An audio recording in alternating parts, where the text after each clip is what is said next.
Well, there's the best band in Britain, in my opinion. Big words. The Darkness, Growing on Me, on XFM 104.9. I'm Ricky Gervais, with me, Steve Merchant and Karl Pilkington. Have you got the album? And already, they've had an argument. Yes. Well, I mean, I don't know whether we need to cheapen the show by discussing it, but I asked for a particular track. Karl is the producer, and he failed to get it for me. He's failed to bring it up from the record library. Completely failed in his mission. He needed to get 2 records, and he failed to get one of them. A 50% error rate there. Yeah, but like I said, I looked in the system, it told me what album it's on, I brought that album up. I'm busy. But, okay, so fine, you're absolutely fine then, that's no problem. You know, once again, that's a great excuse, Karl, brilliant. The show has been ruined, it's been partially ruined, but you've got a bit of an excuse. Alright, I didn't make a big deal out of it when you said, oh, and whilst you're down there, get us a new 50 Cent single. I never said, while you're down there, get the new 50 Cent single. I asked you if 50 Cent single was lying around. Yeah. If it hadn't been here, I wouldn't have worried. So I get it, yeah, I did that for you. Right. And when I come up, you say, has it got swearing in it? Well, I don't know, it's 5 to 1, Steve. You're the I haven't got producer! time, I've been whizzing You're around. the producer, it's the brand new single. I'd have thought it had been lying around in the XFM office anyway. But I don't have time to sit around listening to music. Sure, well, yeah. Right? I know that you have. Now you've got an iPod that can hold 7,500 songs. I don't know when you're going to get round to loading all them on, but I haven't got the time. Sure. Busy. Yeah. Fine, okay. No, that's a perfect excuse, Karl. Well done, mate. Right. I just hope that I never have to depend on you in a real emergency. I had a bit of bad luck as well. I wanted to play REM, and maybe the listener can help me here. Can you email in ricky.gervais@xfm.co.uk if you know what song I'm thinking of? It's an REM song. I think it's on the album of the last one before. And he says, Mulholland Drive, and I'm Steve McQueen. That's all I know. I'm sorry, I can't think of the title, so I need the title to look it up, if you know what I mean. I can't put in like that. I can't put in Mulholland Drive. The system goes, what are you talking about? So I need the actual title of the song to look up to find it down in the library. Oh, well, I'd go down yourself if you're going to go down to the library and get that.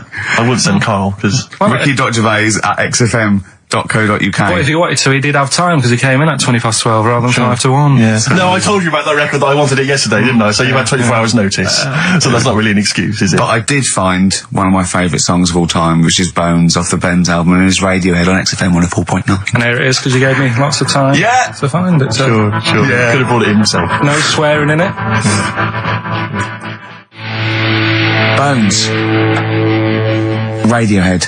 The Bends on XFM 104.9. And thanks to Paul, who's emailed Actually, there's in. a whole bunch of other people. Lots Nick, of people. We've got Davey, Steve, Ashley. It's Electrolyte. You know, it all comes flooding back now. We've got that. I've got it out of the library. We're going to play that. That's done. It's interactive. I've used the listener. I've shown the listener, right? I've helped them to help themselves. Sure. I've said, if you want to hear it, tell me what it is. They tell me what it is. They're going to hear it. Yeah. Do you know what I mean? Perfect. Saves going down the library and, well, we don't... Yeah, well, we know mistakes can happen if that, you know, if you have to go down the library. Yeah, and I mean, I checked it though to make sure it was the right one, you see. It's just a little bit of... Well, it's a good rule that generally if you pick something up, a CD, That's you know, right, we want to play on a radio show, live radio show, you normally check at the back. Oh, right, yeah, that's right, yeah, if you want a job done, do it yourself. You're absolutely right, Karl. So... Anyway, look, let's all make friends, let's kiss and make up. Yeah, touch and make up. Yeah. Let's just... Well, I'm up on Karl at the moment because it was my birthday in the week, and not only has he bought me a little vibrating thing to put on the chair, because I've got about that, so that vibrates, that. Actually, we can hear it. Yeah, I'm going to do it between records then. Right, what's that doing to you as you It's just, it sort of like sends a little pulse into your sort of muscles, relaxes, doesn't it? I've got to relax on air. If I'm relaxed, the listeners relax, we're all happy. Sure. He's also got me this little electronic bongos, and I thought we could do like... Oh! Chimpanzee that, monkey news, so it's like a jungle sort of thing. Sure, yeah. Brilliant. Well, that's supposed to be one of the great jingles, but even has so that. I've got the vibrating... Oh, chimpanzee that! Monkey news! Dr. Fox, if you're listening, I think you'll know that's a clear improvement in this show. So thank you for those. It's alright. Honestly. What did you get him? What did I get him? I couldn't get anything, I was too busy buying myself an iPod. You're joking? Well, it's a little bit gay, isn't it, giving gifts to blokes? Yeah, it is, but for someone who's like major... Yeah. Play a record. Someone who's major? What do you mean, someone who's major? Well, because he's a major celebrity? No, made you. Oh, made you? Yeah. Right. That's what that's... Yeah. Crazy beat. Blur. Alright? On XFM 104.9. Brilliant. Yeah, so I also got, Jane got me a few nice presents, including my favourite of all of them, a real bow and arrow. A real bow and arrow? Yeah. Right. And what, you know, you're going to rob from the rich, I give to the poor. Yeah! I just got to make the little outfit. You and your merry men. She's got me like 2 yards of green felt. Sure, yeah. And I've just got to find and a tailor. tree house. Yeah, someone who can make me a lovely little natty outfit. Yeah. Why has she bought you a bow and arrow? You live in central London, so where are you going to be using We've got a this? garden, I did it yesterday. I've got my finger though, because I might put protector, so it's just, it goes so fast, isn't it? I didn't understand that sentence. I'm here in the studio. I saw you point to your finger, so I'm guessing from that maybe you injured your finger. Yeah. For the listener, again, what exactly were you talking about then? No, because when you put it back, it's... Okay. So... And do you have a target? What do you use as a target? I had a big cardboard box flat on it, down the tree. Right. I go, oh, it's brilliant. Sure. I'm getting a bit excited thinking about it. Yeah, no, indeed. Because when I make that outfit, I'm going to be running round. Yeah. Yeah. So, and do you have a picture, like a face maybe on the target, like Osama bin Laden, something like that? Yeah. Sure. No, it just says this way up, fragile. Right, okay. I forget what came in it. But, you know, it's good fun, isn't it, Carl? Bow and arrow, isn't it? Brilliant. Yeah? Would you like a little bow and arrow? Yeah, it's alright. Yeah. I forced out a rifle as a kid. Did you? Yeah, that's... A real one? Yeah, just shooting cans and stuff. Yeah. It's alright. So... Well, a wonderful anecdote. Well, I went out with a drink with Carl in the week, and we went to a restaurant, didn't we, Carl? It's a good night. And we sat there, and next to me, when Carl came, next to me was, what's his name? Ross Kemp.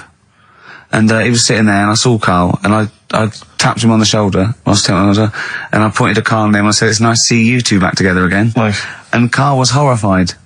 But Carl didn't know that I'd already spoken to him before Carl arrived. I thought it was okay. I thought I could break the ice because I'd met him before. Sure. So he just thought I was insulting him. And when in the week we were talking about his little head, weren't we, Carl? And Carl suddenly stopped the conversation and said, if I had hair, what would we be talking about now? I think he had enough of everyone talking about it. He looked good though. It's a special little do. He had it sort of, cropped a little bit more. I like it when he's just freshly had it done. Mm. Do you like? Yeah. Has that ever happened to you, Steve? If you're somewhere, say if you sat somewhere, does someone sort of, is he anyone else who you look like, or would you say you're a bit of a one-off?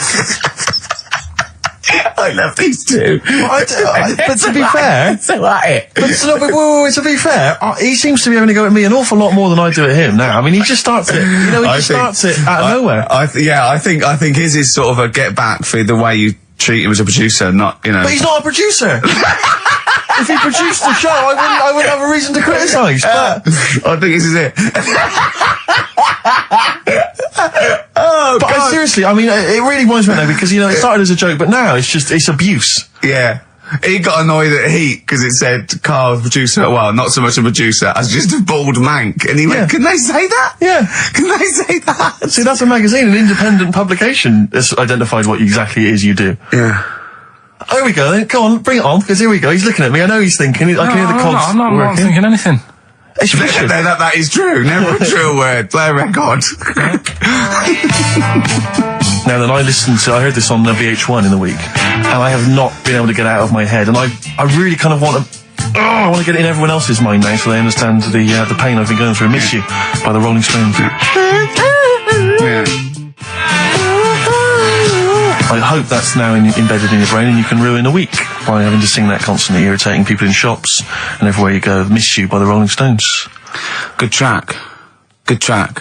Carl, Jonathan, Ross came out with us last week, and we were talking about stuff, and Carl was mesmerised when Jonathan told a story that he was bored once in a hotel room and shaved his arse. He shaved his arse? Yeah. Sure. And Carl, you didn't stop questioning him, did you, for about...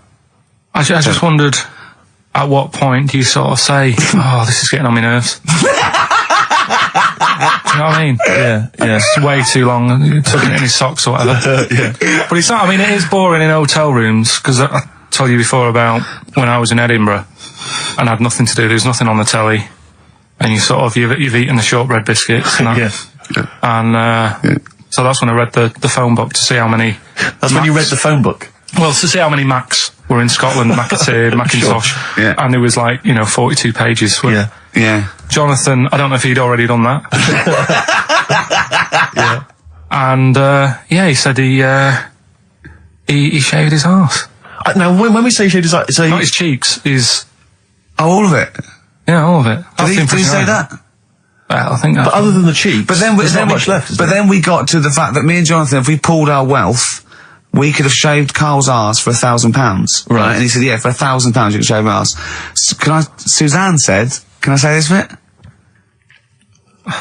Your girlfriend said what, Carl? She was annoyed.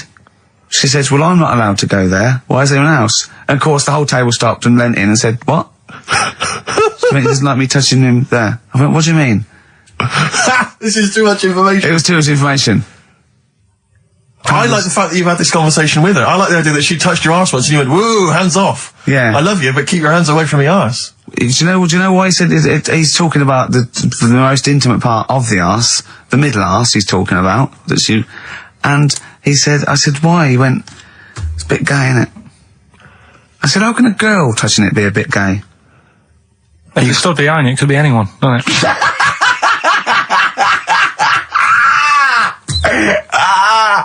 Oh God! And it seemed, I mean, you can imagine the conversations we were having, right? And it's that thing that the waitress heard something every time she came over. She heard the word, cock or... Jonathan Ross saying, I shaved my arse. yeah. And, oh dear. But it was, it was a good night, wasn't it? So, it's £1,000 now, isn't it? But presumably you give Suzanne half anyway, so everyone will be happy. You've used the arse to best effect. She's got half out of it, so she's made as much out of your arse as you have, in a sense. Me and Jonathan are happy. Yeah, but to be fair, it's his arse on the line. So I know, but I mean, it's not like she's getting a bum deal. Well, she's getting 500, quid. No, I understand that. But, do you reckon? Just thinking of some more. Play a record. Can I just ask, before you play the record, if we were to shave your arse, let's say we did it for charity or something, got sponsorship, how would we do it? Would we use one of those big kind of old-fashioned razors? No, I'd use a Bic Safety. I'd just straight And away. would you use a gel or a foam? No, I first of all, I think I just, lather it up. Right, So you lather up his arse first? I do the outside bits, just goes straight down, big broad strokes, clean, right? Then I'd have to go in the crevices, and I'd need an assistant. I'd pop it apart, and just very gently go in there. I might even use electronic equipment, just so there was no sort of nicks. Okay. So, an electric razor? Or I might wax the internal middle arse. How did Jonathan do it? Because he did it on his own, didn't he? I just use mirrors. Why do I'll ask him. We'll call him later. But, I don't know. Well, perhaps you listening have once shaved your arse, maybe during an exam or something. What I think, this is conjecture, but I think he was probably there, he'd had a shower, he'd shaved his face, right, and thought, he was naked, looks down and goes, oh, what a hairy arse. Well, hold on, I've got the razor in this hand, I've got the mirror there, I'm not on stage for a good 10 minutes. Yeah. There's one thing I don't like going on stage with, is a hairy arse. Bang, drink, wallop, done. On stage, thanks, see you later. See you next week. Yeah? What are you thinking, Carl? No, it's just how hairy was it? Do you know what I mean? How hairy was it? Because I imagine, you're saying mirrors and stuff. But he's how old is he now? He's 42. And they say your testicles drop quite a bit once you start getting old, don't they? Yeah. So he's got to make sure they're out of the way. Yeah, but I don't think I can speak for myself, as a similar age to Jonathan, that, there's millimetres in it. It's not like we tuck them in our socks in the morning. Mm. They're still in the same place. You really wouldn't know the difference. It wouldn't, if we filmed it in, time-lapse camera, it wouldn't be like a bungee jump. Do you know what I mean? They wouldn't be moving a lot. Yeah. All right. Do you think I told him he's a good-looking fella, Steve? Would you agree with that? I told Jonathan that he said that he just went for it as well. Yeah. So you spent a lot of time picturing Jonathan's naked arse. You'd let him give you money for arse touchery. Yeah. Whereas your girlfriend's got no chance, and you're saying he's a good-looking man. Do you want to play a record and think about what you've done? Interesting. 50 Cent, 21 Questions, new single from him. Well, me and Carl got a joint favourite lyric now. I love you like a fat kid loves cake. Yeah. That's great, isn't it? I mean, I like it because it's funny and humorous and cheeky. You like it because it means something, don't you? You think that's the absolute truth. If someone was to say that to you, that would be the most romantic thing they could say in it, because it's... No, I'm just thinking you know what it means. It's like the Elephant Man, right? The Elephant Man, that's what he's called. Again, you know what you're going to get. The fat kid loves cake. You've said it all, you don't have to say any more. I can't believe it. I'll tell you what made his day the other day. I love it. Jonathan Ross said The Elephant Man is one of the best films ever made. Yeah. Endorsed by a celebrity. I know. Well, by a film buff, really. It is good though, isn't it? It is a very good film, yeah. We have got Cheeky Freak of the Week coming up. Right. There's been a lot of stuff going on this week. In a freak world. Yeah. Is it really? Yeah, there's loads. I mean, stuff that we can... The one that hasn't made it. God, this is what it hasn't made it, so we'll judge it on that. Go on. There's a woman, right? Do you know how, I mean, in a way, I thought Elephant Man, it was a bit tight because, you know, they sort of took him on a freak show, did a bit of a road show with him and stuff. Yeah. There's some woman, I think she's in India, like now, who, makes a lot of money because she's got 3 legs and like 7 toes stuff. And she was saying, people pay quite a lot of money. Not Squiddy Patel. It's not that much money, like, compared to here, but over there, it's like loads of money. Sure. And all you do is, you go around to her house and you pay this lot of money, and people just go, oh, look at that. Extra leg. Extra leg. Right. It's quite a lot of money in that. So she hasn't even got to go out on the road anymore, like in the old days. No, that's what annoyed me. It's like, well, you could get to them faster. You go and see them if they're paying the money. Sure. Oh. But yeah, what she could do is go in and buy a pair of shoes, right, and then nick one on the way out, because they only put one out, don't they? Good idea. So she could get, 3 for the price of 2. Just one of the many perks of having 3 legs. One of the perks of having 3 legs. The other one is, keepy uppy. But she'd be good at that. Shouldn't do that. She just stays at home and puts the feet up. But anyway, that's not even Cheeky Freak of the Week. That's coming up later. Coming up later. Oh, brilliant. Now, Rockbusters, dead in the water, isn't it? We've killed that off, have we officially? We killed off Monkey News and Rockbusters. Didn't I tell you that there was some sort of petition for Monkey News? Was there? What was the story? A lot of, just loads of emails and that. You mean you've done Monkey News? You mean you want to do Monkey News? No, but seriously, there's uproar. And people were like, you can't get rid of Monkey News. Yeah. Don't be doing that. Loads of people. Was it monkeys? Trying to write the complete works of Shakespeare? Did Tony Blair get a whiff of it, and he's coming down with a ton of bricks? And Rockbusters, Steve, if you've got a better competition, then we'll do yours. That's fine. Do you know what I mean? If that's what you want to do, we'll do. What did you want to do? No, I was just wondering whether we should perhaps not do a quiz at all, rather than do that piece of rubbish. Might be better to have nothing. Might be better just to have silence during that part of the show than have Rockbusters. I don't know. If I give you the clues and that, and if you think they sound rubbish, we're not doing it. Well, I know that. I guarantee they're going to sound rubbish. All right, let's make it the last Rockbusters then. This is the last Rockbusters. Well, it depends. If it's good, you get a reprieve. It's all about this. Okay. Okay. Go on then. Let's do Rockbusters then. Oh, we're doing it now. Should we play a record and do it after that? Do it after. Well, I'll tell you what. I'll tell you the prizes and then we'll come back with the clues. Because I've dug out that REM track. Excellent. So it's an interactive show.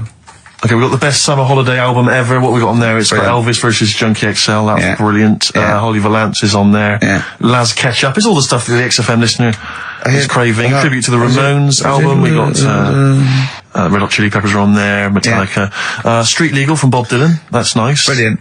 Did you just buy that in the 4 for £20 from HMV deal? Fair enough. Once That's again, a good album. The Talons of Weng Chiang, a Doctor Who classic. Yeah. And there's something for the XFM listener, 8 Mile on DVD. I thought that was nice, that film. That was the last bit was funny. It's a good film. Some good rap-offs in that as well. Yeah. So let's play a tune and then we'll come back with the Rockbusters clues. REM, go on. Give it to him. REM, Electrolyte on XFM 104.9. Ricky Gervais, Steve Merchant, Karl Pilkington. I walk down Oxford Street every day to go to the office, and it is like running the gauntlet in Gladiator. It's not only is it just like, you have to dodge people and they're dawdling or rushing or, keeping into the road to get past some people, but avoiding taxis. But it's like hands everywhere, like leaflets. I don't know. There must be 1 million leaflets given out. It's all mobile phones, sandwich shops. Teach yourself English. Yeah. Teach other people English. I know, and those charity people. Something for Alzheimer's. And I've been caught about 6 times where I couldn't say no. I've got about 8 standing orders now because I just couldn't say no when they confront you. Yeah. Which is, it's amazing how often I'm on the way to a meeting. I'm always on the way to a meeting, and then I always feel guilty if I walk past them again 2 minutes later with a HMV bag. Full. Yeah, exactly, crammed with bargains. I know, yeah. No, but, it's actually weird. They're like zombies. It's like you're fighting them off. You need a flaming torch to get past them. Or if it's not them, it's tourists. Just constantly, excuse me, can you take my photo outside HMV? Or outside Topshop? That doesn't happen to me. Always seem to have tourists. Just in the way, just kind of dawdling, looking up at the buildings. I walk so fast. I put my head down and I just try and walk so fast everywhere now. Because it's, But Oxford Street is just, it's unbelievable now. And I think it's age that I've started noticing it. Even if the window's open and I hear just like cars and they're on the mobile phone, it's the loudest place in the world. Yeah. I don't know what we can do. Well, isn't it one of the busiest streets in, is it either the world? The universe? It is mental. I think if we carpeted it, that would and help, put some curtains up, it would just deaden. It's like pubs with those polished floors and metal tables, and everyone's having to talk like that to be heard. The jukebox is quite loud, and I want to go just turn everything down. Yeah. Let's put some carpet down. Just talk quietly like this. Yeah. Let's put the music down a little bit. We'll have a good time. I've never quite understood that impulse. I don't again if it's age where you go in a club or a pub, as you say, and the music's just slightly too loud, so it just makes everything slightly tricky. It's slightly tricky to have a conversation. But what annoys me is when it's for the amusement of the barman or barmaid. Yeah. They're bored, they're in a pub, they've got the music up, their music up, right, techno blaring, right, they've got a telly on watching a soap opera, and I want to go, choose one or the other. Yeah. I mean, what are you watching? I got a minicab last night. I imagine you don't travel in minicabs, but the guy driving, one of those guys, I know he's driving a cab on a Friday night. Okay, no one wants to be doing that. And he had one of those phone, the little earpieces that you put in, so it looks like they're talking to themselves. And he's there, and he goes, where are you going? I went, crouching. He went, and he's chatting on his mobile phone the whole time. His voice was so loud, he had the radio on as well, and he wasn't concentrating on the road. I just thought, look, I'm paying you £10 here to take me somewhere. Please, just stop chatting or arranging your social life for 2 minutes. Yeah. Get me to my destination safely, and then you can resume your conversation. My favourite one is, I'm going to so-and-so terrace, please. Where's that? I want to go, right, you're not taking me then. Yeah. I mean, I don't know. I don't know. Exactly. I don't drive, I'm paying you. That's why I'm paying you. That's got to be part of the service. But, I mean, I know people who've been in many cabs, didn't know where I was, and didn't have an A to Z. No, I was in East London once, I said to him, I'm going to North London. He went, where specifically? I went, Swiss Cottage. He went, sure. I said, do you know the way? He went, yeah. Set off. Along the way, he went, do you know the way? I said, I thought you knew. I said, have you not got an A to Z? He went, no. He was one of those guys who'd just taken his car out middle of the night. That was all he had. All he had, all his credentials were he had a car. No map, no torch. The 2 other things I bring with me. And he said, so we're driving along. He went, I could probably get you to Camden. I was like, okay. He went, it's a start. I mean, that is the start. Exactly. He went, do you know the way to Camden? I thought, pull over. It's not worth it. I'd rather hitchhike. I'd rather walk. Ludicrous. Those people who just go out. Yeah, they just take a car out. I bought a car.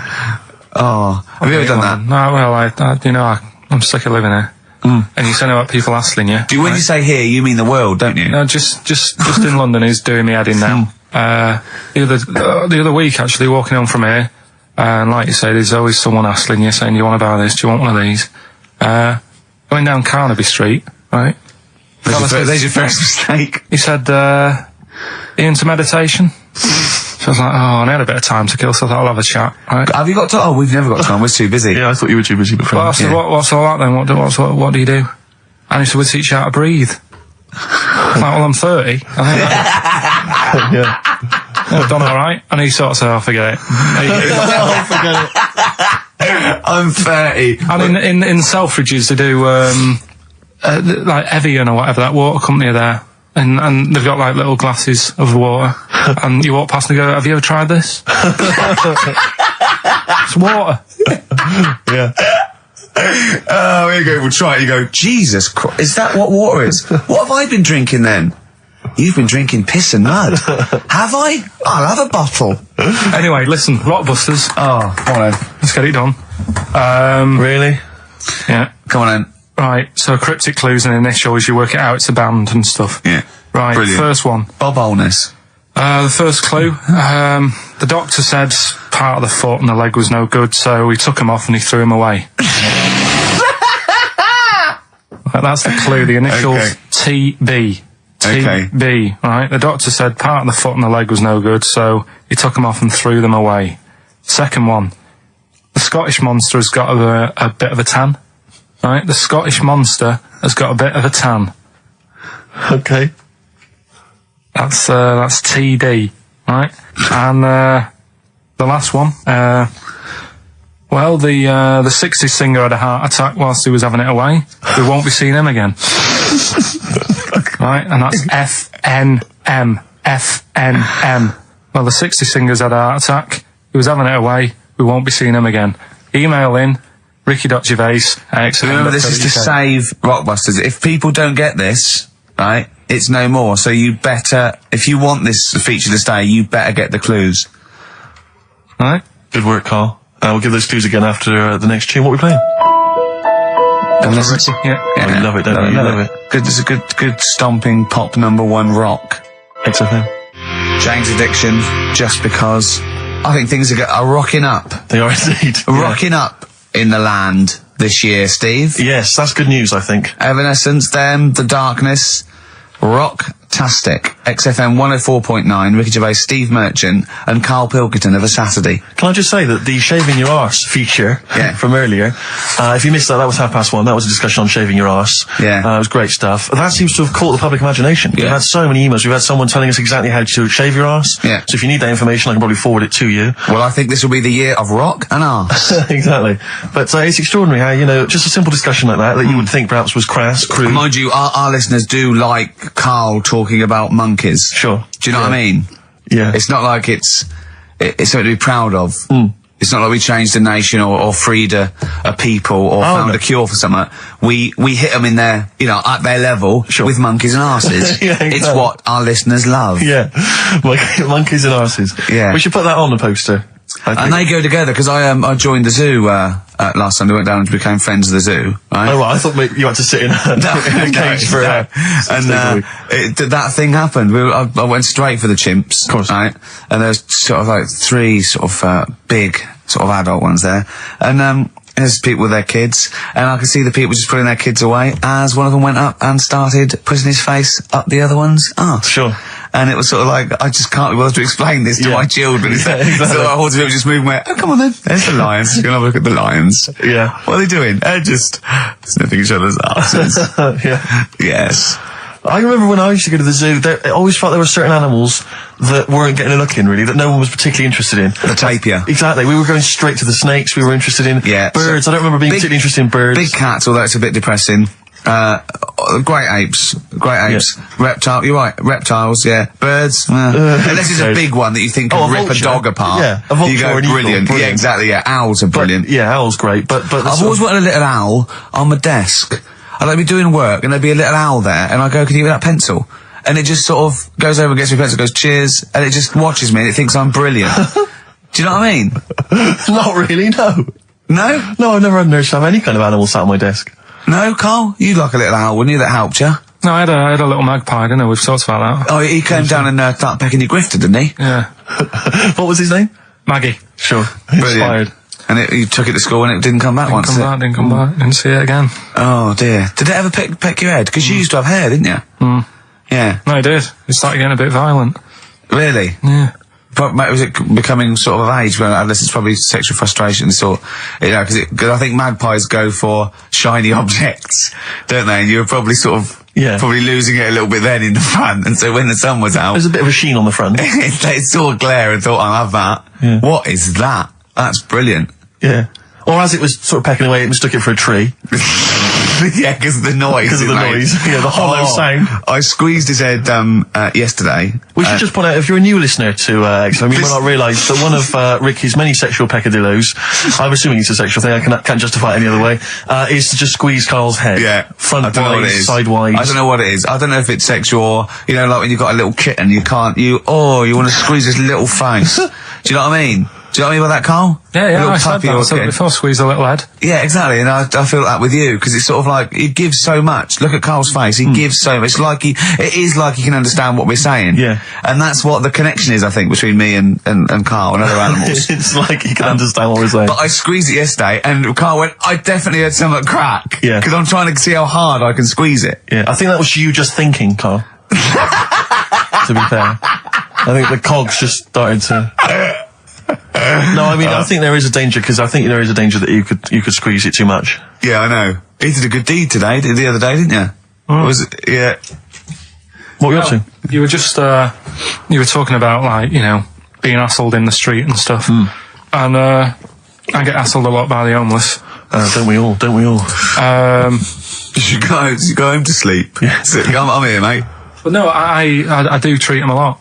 You treat them. I love that. You had a good day? Yeah. You've been good? Yeah. There you go. That's 50p. Suzanne does the Save the Children thing. You were talking about, you know, charities hassling you all the time. She does that. And I sort of say, well, you do that.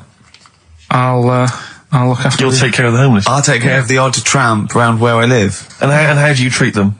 Loads of different ways. 50p I might give them. Yeah. Or I might, you know, they'll sort of say, oh, have you got any money? I'll say, what for? And they'll go, I'm really thirsty. So I'll go, well, hang on a minute. And I nip and get them a little Diet Coke. Sure, Diet Coke. Yeah, they want to watch their weight. Yeah. They're going full fat. Oh, what an insult. Yeah, exactly. To a man like me. Yeah. You know, I'd rather treat them than... Because a lot of people spend money on, you know, problems abroad and stuff. Right. Oh, I just God. think, you know... Yeah, famine I'm relief. just saying. Oh, God. Like what? What do you mean? Like famine relief? Well, you do get sick of it, don't you? You know what I mean? It's that... You get sick of No, it. I'm just saying. Go No, on. I'm just... I know, just let whatever you do now, Steve, don't interrupt, because I'm scared, but I just think it's worth it. There's so many issues. There's freedom of speech, there's we're not responsible, there's he'll get away with it because he's a buffoon, Yes. and it is entertaining. Exactly. So, go So on. what's Carl. your All I'm saying is you're saying, you know, who do I give me money to? Is it, you know, little, you know, sick kids or whatever, or is it old people or whatever? HMV. That's where he gives his money to. Chiefly, they get a lot of it, yeah. Yeah. And for me, I just get sick of, you know, problems abroad. It's like, what do you do? What do you do with famine and that? What are you meant to do? How can you solve it? It's gone on for years. Yeah. And it just keeps going. We keep giving them money. They keep spending it.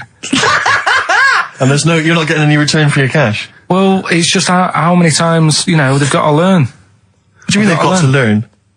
What, you're going to teach them a lesson? What do you mean they've got to learn? What do you mean? Well, what are they doing with it? Yeah, they must have like better interest accounts or something where, you know, look after, put the money in the right things. Sorry, do you think that Bob Geldof sort of writes him a cheque? He goes over and he's in the helicopter and there's millions of them, and they go, it's Geldof from Boomtown Rats. Brilliant. They go, If there's one man that can help us. yeah, I hope he doesn't sing. He's not going to sing. He's got some money for us. And he comes down and he goes, do you want a cheque or do you take Switch? They go, we don't take Switch. He goes, there's a cheque. They get He's things doing like... it again though, isn't he, as well? I Is mean, he? I like, you know, he used to work here, Bob. He's a lovely fella and that. But, Yeah, he's a lovely man. but how many times can you save the world? You know, Yeah. he's over there again helping out, and it's like, well, you know, what do you do? Are you saying don't bother because it keeps happening? Not well, I'm not saying that. You know what I mean? I'm not daft. So that's what you're thinking. And Carl, you are daft. Yeah, exactly. I don't know what the answer is. Do you know what I mean? So you're just saying wash your hands of the whole affair, leave them to it. Yeah. Sure. Are you really just saying it's sort of, it's nature, it's tough luck, just don't interfere? Like a wildlife programme. Is that what you're saying? Don't interfere. Are you basically just saying it's not my concern? This has got a bit heavy. Can we do Cheeky Freak of the Week? Let's play a record.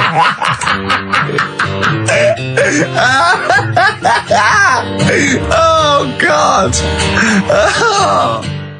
My Hey Hey out of the blue from the album Rust Never Sleeps by Neil Young. Such a brilliant song. Oh, he's a great musician. He's amazing. Yeah. He's incredible. I think we're playing Neil Young track a week. Okay. From now until Christmas. Brilliant. Okay. Alright? Excellent. On XFM 104.9, I'm Ricky Radio with Steve Merchant and Karl Pilkington. We were talking about the homeless. I saw a homeless guy in the week as I was walking down Finchley Road, and he was peering in the window of one of the Dixons or something like that, just checking out the details on one of those cable TV packages.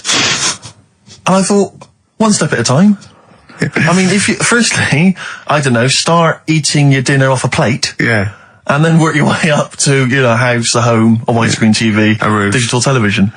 But it's odd. Well, that might answer one of the questions, because I keep getting recognised by homeless people, and I never know what to say. I go, I think, well, either they're not really homeless, and they've got sort of digs or something, and they watch television, or the scariest one is that they've become homeless in the last few months since the office. And I think, oh God, that's really scary. Or they are watching it in Dixon's. They're going, the office is on tonight. yeah. What are you doing? Yeah. Going down to Dixon's. Or they think you're one of them.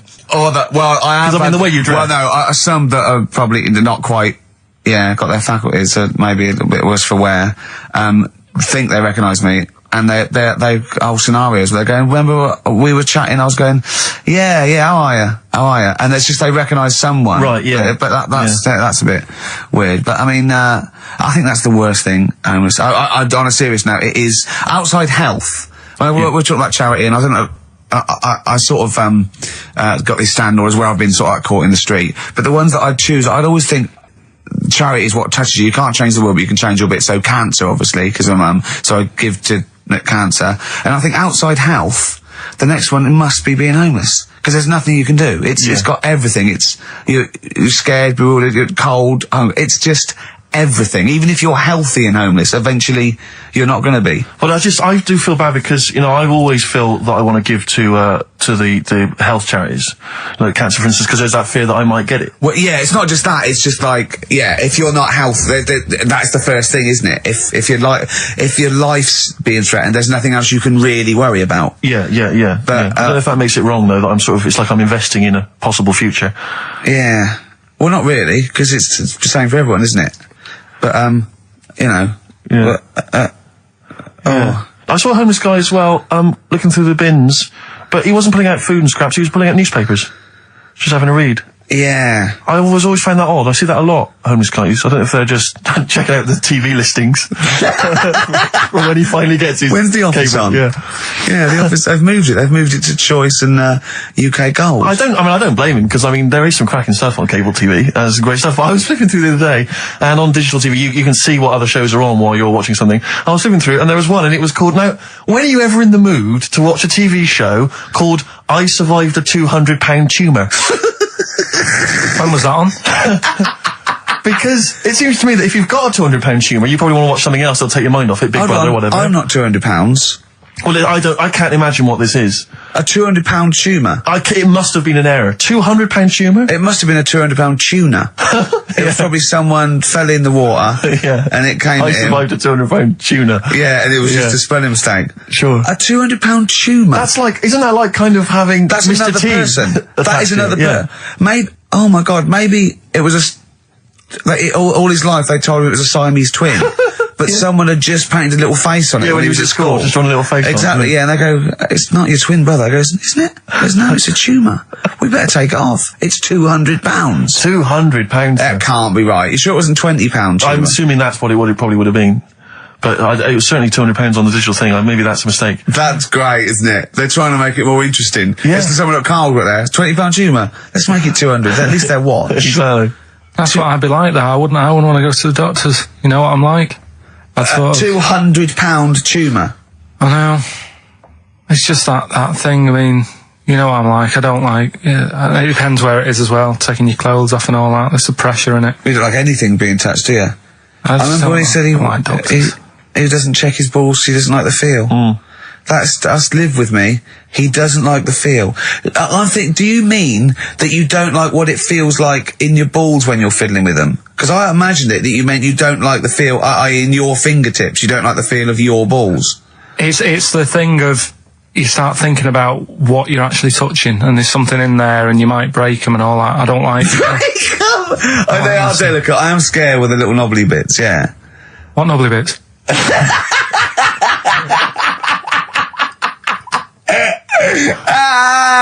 But I'll tell you what, it's that thought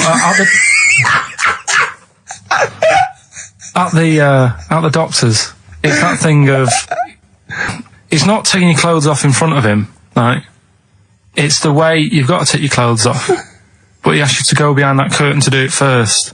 So there's more pressure because then you come walking out with nothing on. So it's like, why do you ask me to go behind there? Yeah. Rather than if I just sat there having a chat and he's going, so how have you been? It's like, all right, and just taking the pants off. Yeah, And then exactly, yeah. It's the What was pressure he doing? Don't take your clothes off. And you came out and he lit a candle and there was some soft music on. The lights were down. Nice.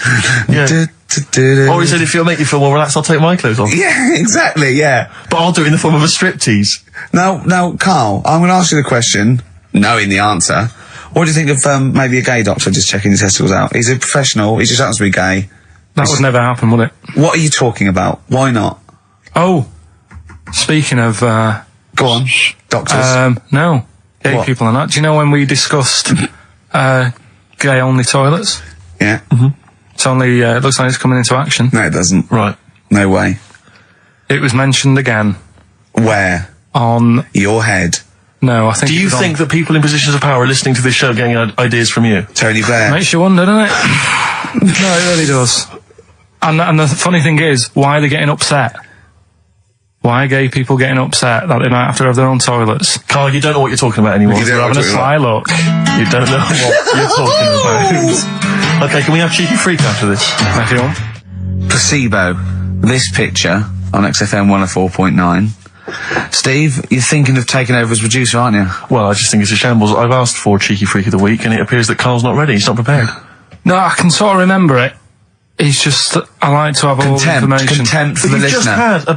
had just a whole bunch of adverts and placebo in order to get it ready. We're shouting, we're having a shout and that. Right, do you want to sort yourself out in future? Yeah, someone that's what we were chatting about. Someone emailed in about they watched the £200 tumour thing, and when it was removed, it was carried away in a wheelbarrow. Right?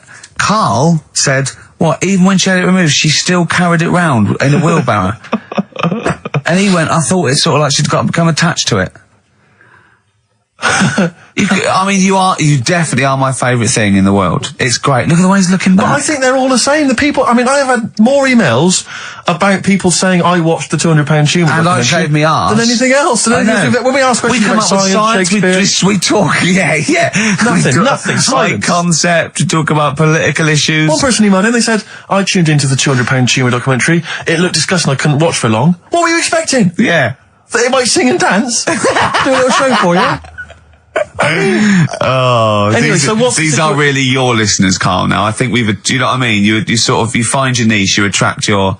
I think me and Steve are pretty much just here. I think the people that we had in the early days, Rick, they've long since abandoned us. They jumped ship. They've got jobs. Yeah, they've got jobs. They're out now. They've been released. Exactly. Yeah, they're getting their life back together. Carl, Come on, what's Carl. the situation with Cheeky Freak? I've got like a couple of bits. Like I say, I haven't got the in-depth stuff that I know. Oh no, because usually it's it's Heavily pretty scientific. researched. Exactly. Yeah. Do the jingle. We've come up with a new one, haven't we? Well, the freak, say chic. Cheeky Freak of the Week. Right. Well, couple of bits. I don't know which one to use as the main feature for this week. It's not good, is it? Well, there's been another one born. What? Little kid. Who on? 4 eyes. Insult. Just a guy who wears glasses. Come on. 4 eyes, 2 noses, 2 mouths. That's weird, isn't it? This bloke, did he also have 2 heads, 2 bodies? Sort of born slightly separately? He wasn't stood next to a mirror. No, it's weird, that, isn't it? That's all you've got. I love that. That's weird. That. Imagine the doctor said that. Well, Mrs. Parks, kid's got 4 eyes and 2 noses. Weird, isn't it? Any clues? Any clues? So that's it. That's all the one. information. Well, I'll tell you what, No, but that again- shouldn't be the main one. Okay, I've answered But it. like I say, what's the idea of this feature? What do I say all the time? Don't know. I always say, think about it. Think about what that would be like.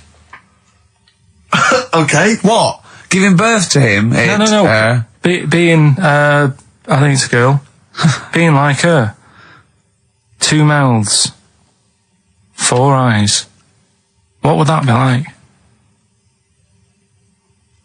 Mad, innit?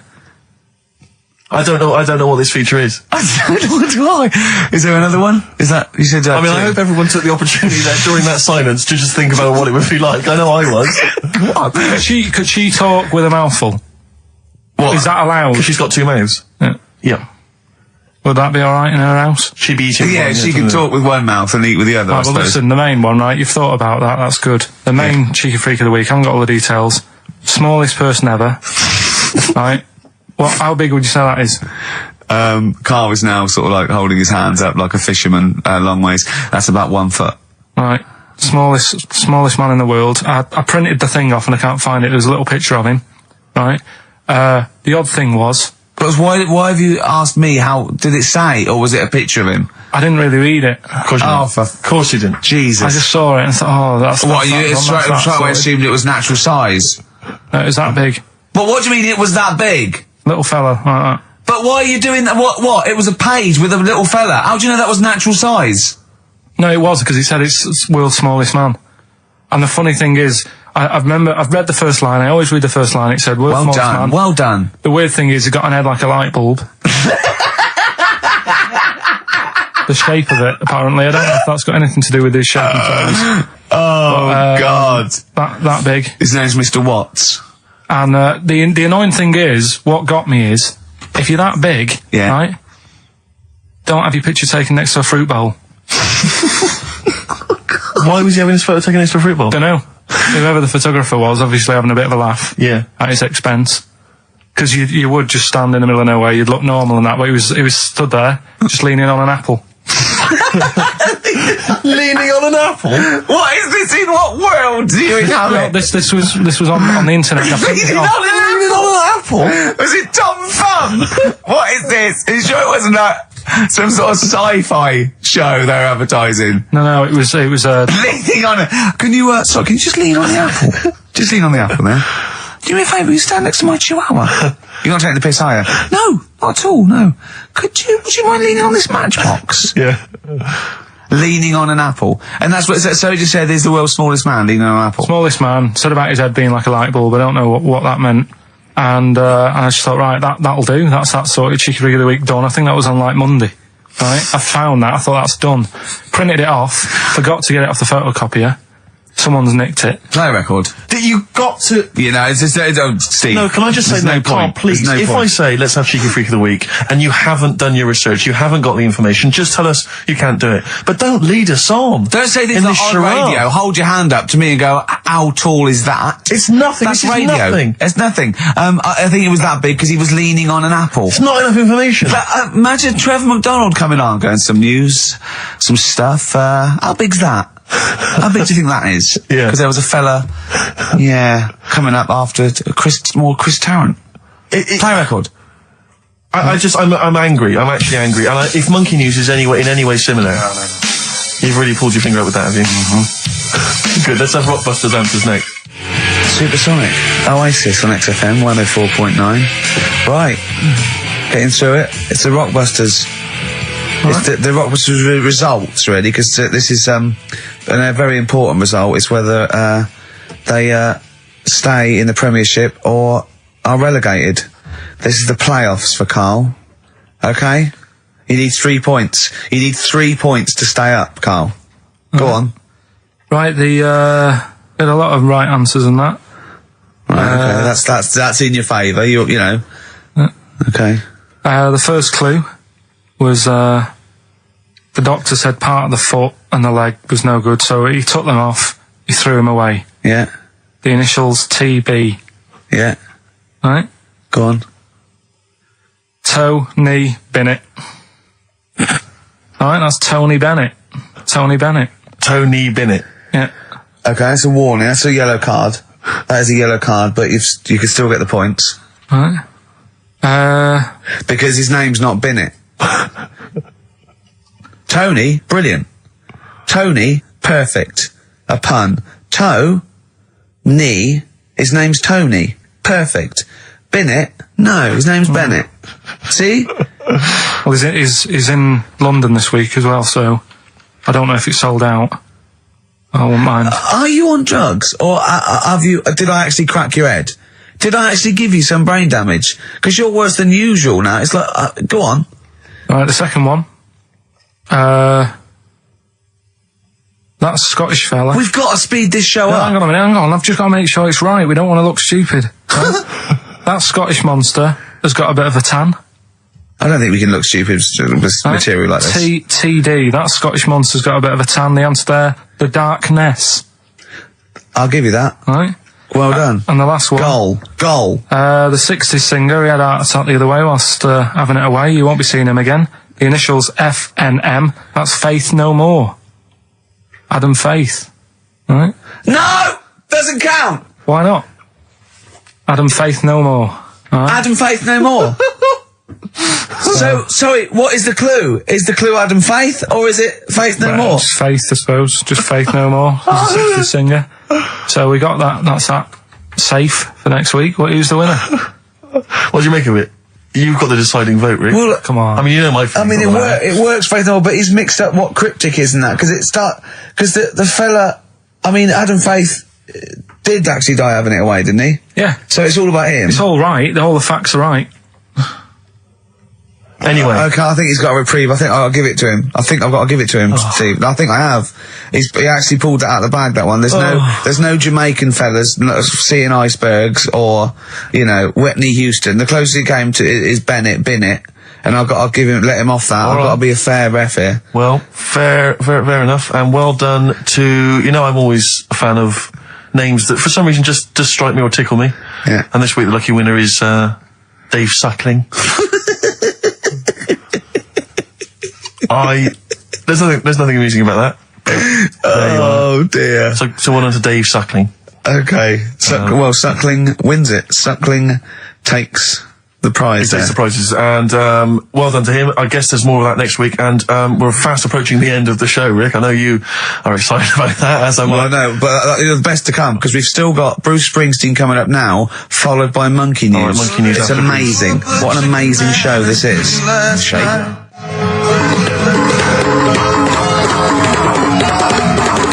Chimpanzee that Monkey News! Excellent. So Monkey News time on XFM. Karl Pilkington, the man in the hot seat. Karl, what have you got for us? Okay, Monkey News this week.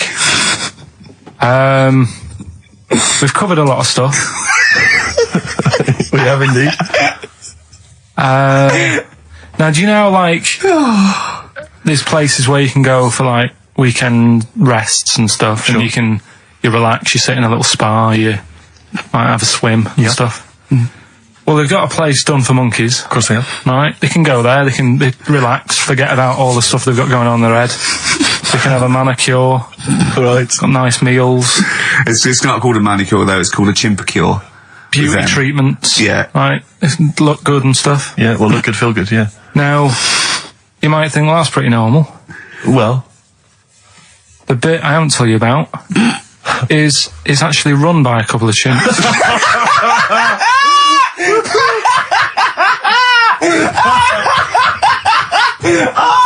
Oh God! Oh God!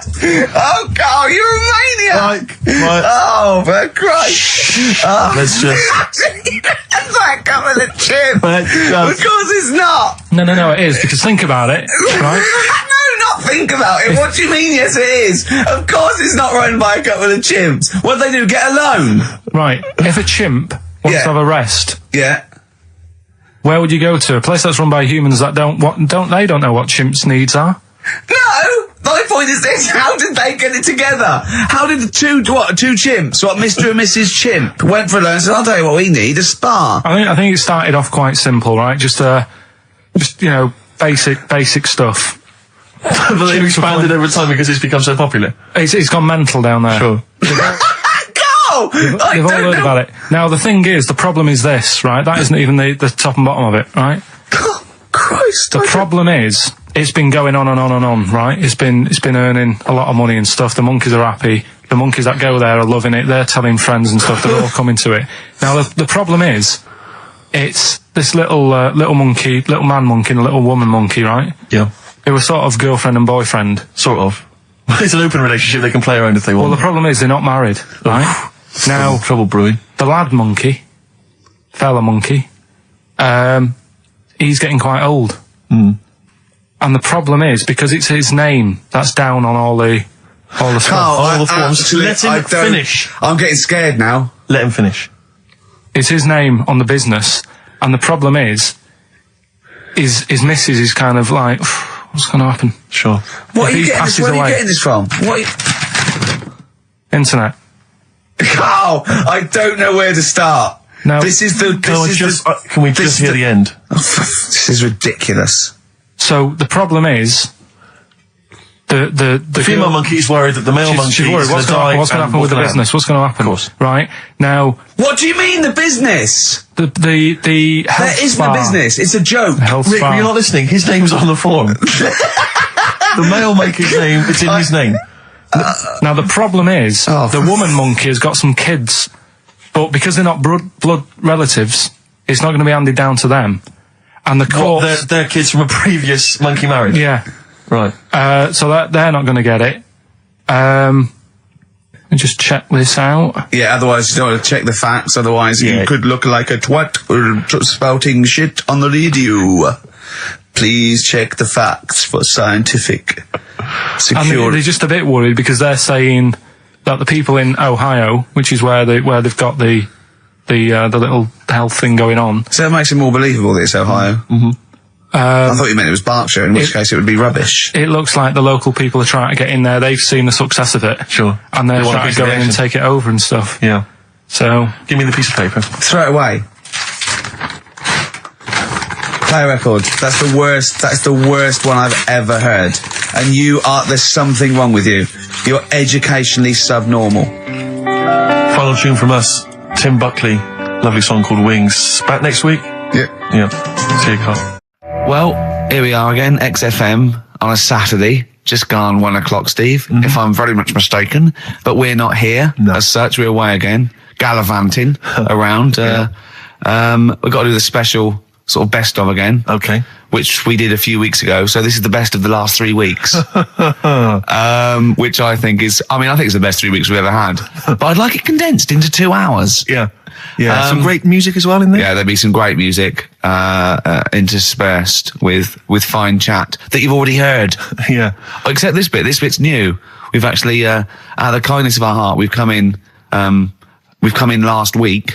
Yeah. Yeah. And we've done a few clips just because we felt a bit guilty about shooting off. Yeah. And I mean, leaving. even now, having heard this link, I'm beginning to wonder if it was worth our time. Yeah. Well, should we play a classic link? Let's play, what, from the last 3 weeks? After this is Feeder. alright, so, here's the first bit. Ash, and Sometimes, lovely song. Got to apologise to our producer there because he was worried about there was nothing wrong with it. It's just like saying you like watching birds in the garden. Just that I think you're better than that. I know it's cheap, isn't it, to say like we like I like tits. tits. Yeah, I like cocks. So we're a bit more literary now. One of my favourite things is Fanny by Gaslight. Really? That's Yeah. interesting. That's interesting. I'm a big fan of Moby Dick. Oh yeah, the book, Moby Dick. Yeah, not the medical condition. There's nothing innuendo. No, it's the big horrible thing that used to swallow semen. Yeah. Now in the winter, Yeah. Steve, Go on. there's nothing I like more than to keep my hands warm in a muff. No, sure. You mean those kind of furry things that sort of classy looking ladies? Yeah, used to posh have? ladies often put their hands. You know when you have a nice like a party and they're a all nice leaving, party, yeah, a and winter party. and you might take the wrong hat or something. There's nothing I like more than to see 2 posh women with their hands in each other's muffs, Oh, that's always a and they're fun going, "Oh, this must be yours." Yeah, that is always funny. Yeah, That's always funny. Yeah. But seriously, no. I'll stop this. You're right. I've got a degree. I think I just remembered that my favourite Beatles song is "Come Together." Yeah. Now we're going to stop this now, Carl, because it's childish. You're right. I've got a philosophy degree, for Christ's sake, and it's about time. Who's your favourite philosopher? Do you mind me asking? Well, I would tell you, except when I have a talk about it, I go into a Cockney accent. Really? So it can be like my favourite philosopher. I like a bit of Kant. Right. Is that Immanuel Kant, Yeah. the philosopher? Yeah. That's strange. Yeah. That's strange. What's his name again? Kant. Oh, yeah. Yeah. That can be weird. Can be strange. Look at Carl's Look at his face. Look at his face. Join in, Carl. Undo your trousers. Just We'll let be it like hang Stan out. Let your Boardman cock hang when he out. told the Fokker joke. Yeah. of We course. won't do local radio again for 10 years. Finally, White Van Man, what do you make of the fact that Sainsbury's are bringing in square tins? Is Is that a true? concern for you? Is that true? Apparently so. Why? It's like it's easy to stack. This is what the guy in the Sun has said. That should be interesting. That should be his comment on Sainsbury's are bringing in square tins. Is that should be interesting for meatballs.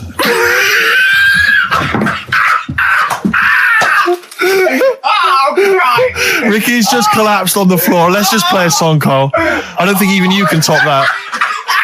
Cooper Temple Claws. Who needs enemies? Good question, lads. Nobody. This is XFM 104.9. I'm Ricky Gervais. Oh, they should print a little book of those. They're great. Oh, how you can relate any song or artist to anything else. Easy. Joyful. Easy. Well, yeah, so me and Carl went out for a beer, and it was great, wasn't it? Yeah, I enjoyed myself. We started off, good. and you met my mate Robin, didn't you? Yeah. And some of the stories. Do you want to tell Steve some things about Robin that you Robin, learned? do you know him well? Yes. Well, do you know about his worm problem as a kid? Go on. Right. What I can remember is he had worms as a kid. Not sure how you get him. He never answered me. He was getting a bit touchy about it. Right. This is like the second time I met him. And I think he was a bit annoyed that Ricky told me about his problem. What Yes. now? Straight away, you not being there, instinctively, what do you think went on with this story about worms? My suspicion is rather like when you told a group of people that Robin had once suckled milk from a cow's udder. Yeah. Did you mention that as well? Yeah. Yeah. My suspicion is that, like the cow story, the worm story is not true. But And why would he get so sort of uppity about it? Well, Because it's not true. imagine if that wasn't the first time he'd done it. Imagine if he did that every single time he was with somebody for the first time and Robin was just met them. He will tell that story to anyone. But they do say there's no smoke without fire. Oh, Robin! I also told him that the way Robin cured these worms was because the doctor told his mother, right, to hold a piece of ham or cheese near Robin's anus so the worms would come out for the food, and he believed it. I'll tell you why, though. I said to Robin used to sit on spam to try and get the worms out, and he believed it. But Steve, right, do you remember that story about 3 or 4 years ago where there was some bloke in the army? He went away to somewhere, Vietnam or whatever. He was messing about in the woods. Messing about in the woods? Shouldn't he have been fighting? Whatever. Yeah. Right, and he walked through some lake, and I think he'd cut his toe or something on something, and some worm of some sort crawled in the gash. Yeah. And it was in his body, and the doctor said, we've got to get this out of your body. So what they did was, they said, right, the thinnest part or something of your body that things can crawl through is on the top of your head. So they wrapped Where the skull is. So they wrapped some bacon. No, they didn't! They did. That's right. thing. So he's gone in via the toe. So what we do is, I'll tell you what, that worm's probably heading straight for the head. We'll put a bit of bacon on it. The thinnest part of the body is the skull. Of course it's not the thinnest part of the body. It's where your brain case is, isn't it? It's the skull. There was a reason for it. And it was like they stuck some bacon on his head. And As ever, the vital piece of information, i.e. the reason, Carl seems to have forgotten. Because the worm was in his body, and they said everyone likes to smell of bacon. Including worms. Even a Vietnamese lake worm. They love bacon. Remember last week when I said about the little fella with the bone with no brain, and you were proved wrong? No. We were saying it wasn't a little fella. We were saying it was a stillborn child. It wasn't a little fella. You're changing it now. You weren't having any of it last week. Right, hang on a minute. I'm getting confused. There was a Vietnamese snake that went inside of a soldier. A little like maggot or some sort that you have to get out of your body because it causes problems. Yes, and so in order to get it out of the body, they strapped bacon to his head. Yeah. That is great. This doctor. And did that work? I think so. They had a picture of him smiling. Oh, God, what, the worm or the bloke? The bloke. Oh, dear. Honestly, I hope someone knows the story. And Right. It was about 3 years ago, I reckon. Okay. And, it did work. G.I. Bacon. So this is why I went. And so what, the worm burrowed out of his head to get the bacon? Get to the bacon. Right. That's great. So this is why when Robin was telling his story, I was a little bit disappointed if it wasn't true. Right. Because in a way... You know Robin's never been to Vietnam. No, but what do you really think that Robin, well, as Robin said at the time, Carl, why would I sit on ham then tell Ricky Gervais? It's a very good point. Because if you was a kid, you do daft things like that as a kid. Right. You know It's what I the mean? telling Ricky Gervais, though. Yeah. And then, bless him. Okay. And then anyway, Robin left, and I tried to chase him, but he got away. And he knows that and then we had a few pints, and then Carl embarked on some of the greatest stories ever told. Can you tell the story about your dad?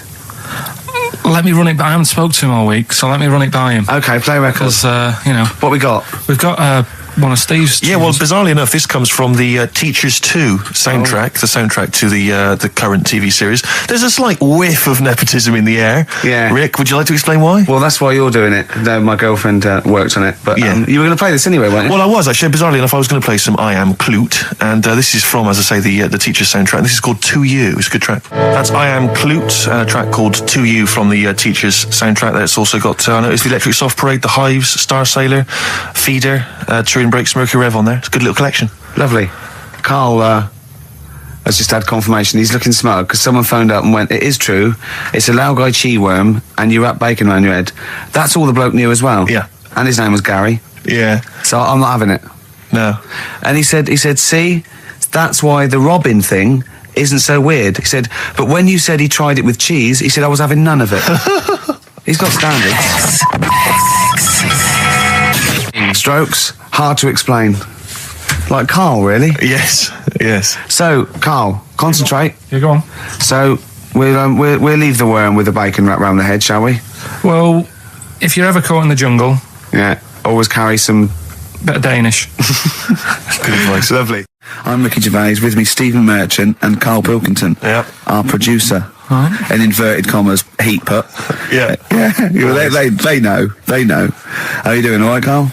Yeah, didn't they also write something about me bald round head? Yes, perfectly round little Yeah. bald man head, they said, so... Because you need to know that when you listen to the radio on that. Really matters what my hair's doing. Your hair, have you given it a little polish? Because you look like a cue ball at the moment, and you've had a shave in it. I've never seen such a round head. It actually looks like a plate with ears. Yeah, well, for those that have never seen Carl, I actually, if you remember, I think he looks a little bit like Mr. Spoon from Button Moon. He does. If you've ever seen that show, and also he looks like, you know when they say they find with a little 4-foot human and it's actually 500,000 years old and they give it a name and it's the first, Australopithecus into. He looks like one of them as well. Perfectly round little. He is the missing link. He looks half human, half monkey. Because he's got a slight slouch as well. So Yeah, it's I know, like yeah. those pictures where you see it going from an ape to a man. I He's know. one of those in the middle. Yeah, and of course his monkey hands, his hairy little wrist to those skinny little things that he can get oranges out of holes with, and it's unbelievable. Why are you so all shaved and polished and everything? Got a wedding. What? Got to go to a wedding today, so thought I'd, clean myself up a bit. Yeah. Shouldn't he be Shave wearing my a suit or something? No, I'll go home and put something on. Oh, okay. But yeah, Suzanne said, make an effort. I sort of had a shave and that, and then I came out of the bathroom. She said, "Oh, your head looks a bit sort of eggish." She's right. She always worries about when I have a shave because I just, That's your girlfriend, Carl. I know. It's, Saying that. Just think. So don't worry about Heat saying it. And funny thing is, it's Boyd Hilton, I think, of Heat that wrote it. and he's got a little bald head. Yeah, no, don't slag him off. Yeah, but on the end of his review, does it say, written by Baldy Boyd? No, because it doesn't matter. It's a magazine. Don't worry about it. Looking forward to the wedding? A bit boring, isn't it? But you've got to do it. They're probably listening. Should we do a shot? No, it'll be a great day for them, but I know what will happen. Suzanne will see, all the fuss and that, and then she'll get ideas, and I'll have to let her down and all that. Why is it you don't want to get married again? I always forget. It's just, who's it for at the end of the day?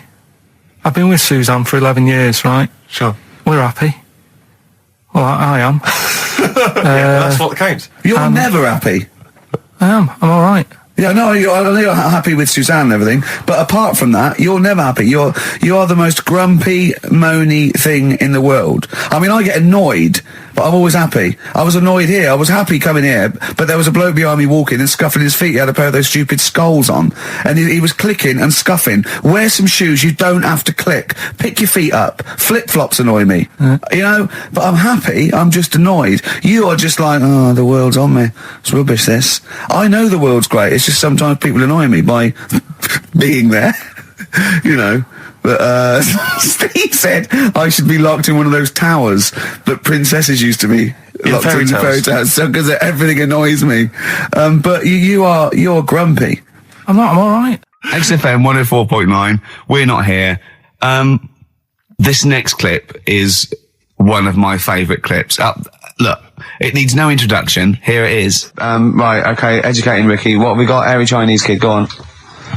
Right, yeah. This is the, I didn't want to do this.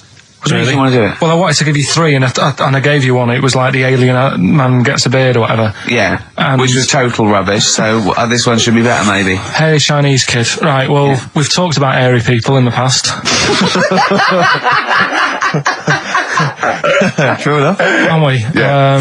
You know, the little kids who grew up in woods and hung around with wolves and that. Yeah, again, you're confusing it. Yeah, they're not, there were some people that were born very hirsute. They were not the people who were brought up with wolves. Yeah. You just put that together in your Homer Simpson type mind. Right, well, this is like a sort of close to that sort of story. Yeah. But the weird thing is, right, Chinese people aren't that hairy as a nation. No, seriously, that's a well-known fact. They don't have that much body hair and stuff. Okay. So this little kid who was born over there, he was like covered in stuff. Was he? And it was only his nose that wasn't hairy. The rest of his body was caked in hair, right? And his hair sort of. What sort of hair was it? Was thick hair? No, what I mean is, was it sort of like a pony's mane, so he just looked like an Ewok? You know what I mean? Just like hanging down sort of straight, dark hair. In the picture, it looked like it grows from his eyebrow. It grows from his eyebrows quite thick, and then it just goes all the way over his head. You don't think it was just really long eyebrows that he'd done a comb over? No, it was all over his body. It had a picture of like his back and that. Yeah. And had he styled it? Had he styled it at all? Did he have it in a quiff or? No, it was just hanging all over him. Yeah. And they were like, you know, this is a bit weird happening in China, where we're not normally that hairy. That was the scientist speaking there. Yeah. And the local press and that were getting him down, calling him monkey boy and all this. Oh.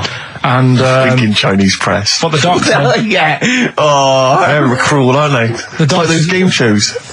That's Japanese, isn't it? Yeah.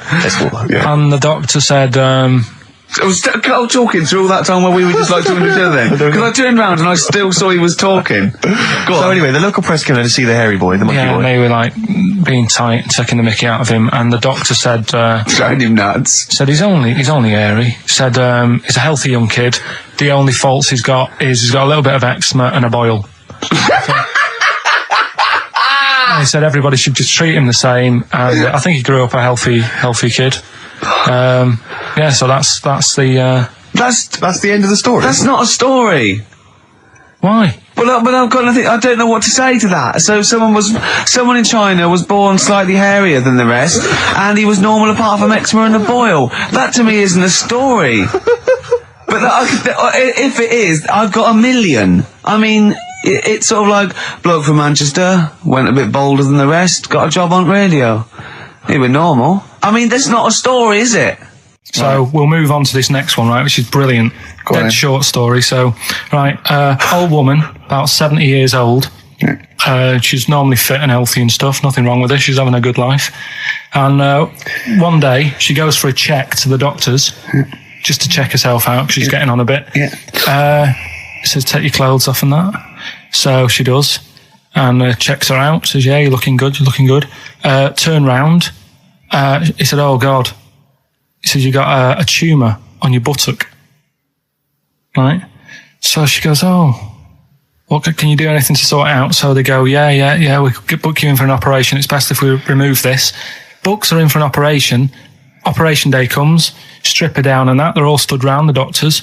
Start to operate. It only turns out it's a pork chop that she sat on 5 years earlier, and it had stuck to her buttock. Right, Carl. I can forward you. Serious. Right, okay, Carl, I'm telling you now, I'm leaving. I'm never doing this show again. No, I'm serious. Honestly. You're talking, I've never had such... What do you mean? You couldn't believe it? No, when I read it, I said, I've got to tell Ricky This woman had a pork chop stuck to her arse for 5 years, you mental case. Of course she didn't. And Karl Pilkington with his brand new show, What's the Song? What song am I thinking? No, I mean... You're nervous about this, aren't you, Rick? I am. You're worried. Well, because I've heard some of these clues before. And they're ramblings... Sometimes they're close to ramblings of a fool. Right? And it really is like those, what am I thinking? Yeah. I don't know, though. I actually was genuinely impressed by Born Slippy. I have to give him the benefit. That's one of the better ones. Because that was short, sweet, and it worked. Some of these that you say they're not going to be quite as pissy. Some of them are like Emily Bronte novels. Now listen, we're just going to go for it then. You do it, and we just get people to call up because I want to see the general public's confusion of trying to work out. Why don't you give us your next clue, and then we'll play a track, and then we'll hopefully have people on the line after the track to try and answer it, and you can recap briefly. So give us your clue now for what song am I thinking of? Right, this one. It's about a woman. And she's just normal, nothing wrong with her, or so she thinks, right? But there's the twist.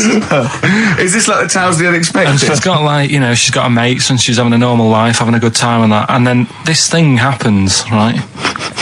And she starts to stink. And she can't have a bath, right? And she really wants to have a bath. She's dead sweaty and stuff. She's going about her daily stuff. She can do everything else normal. She can eat, she can talk, everything. But for some reason, she can't have a bath. Is there a coal mining husband in the bath? Yeah. Is this Born Stinky? She can't have a bath. So a woman can't have a bath? Yeah. Or a shower. She can't. Okay, leave it there, Rick. Don't try and guess. It's not for us to guess. The general public can phone up and ask questions. So I just go for it. I'm not sure they can they? I think so. Otherwise, we don't want just people just phoning up and getting it. What about this? Why don't they can ask one question? Yeah. They can ask one question of Carl, then they have to make a guess. Okay. 08700 800 1234. Have we got someone on the line now? We'll just go. Let's do it. Let's go for one. Let's go for one. This is edgy radio. This is letting Carl stuff. live. Go on. Hello, XFM.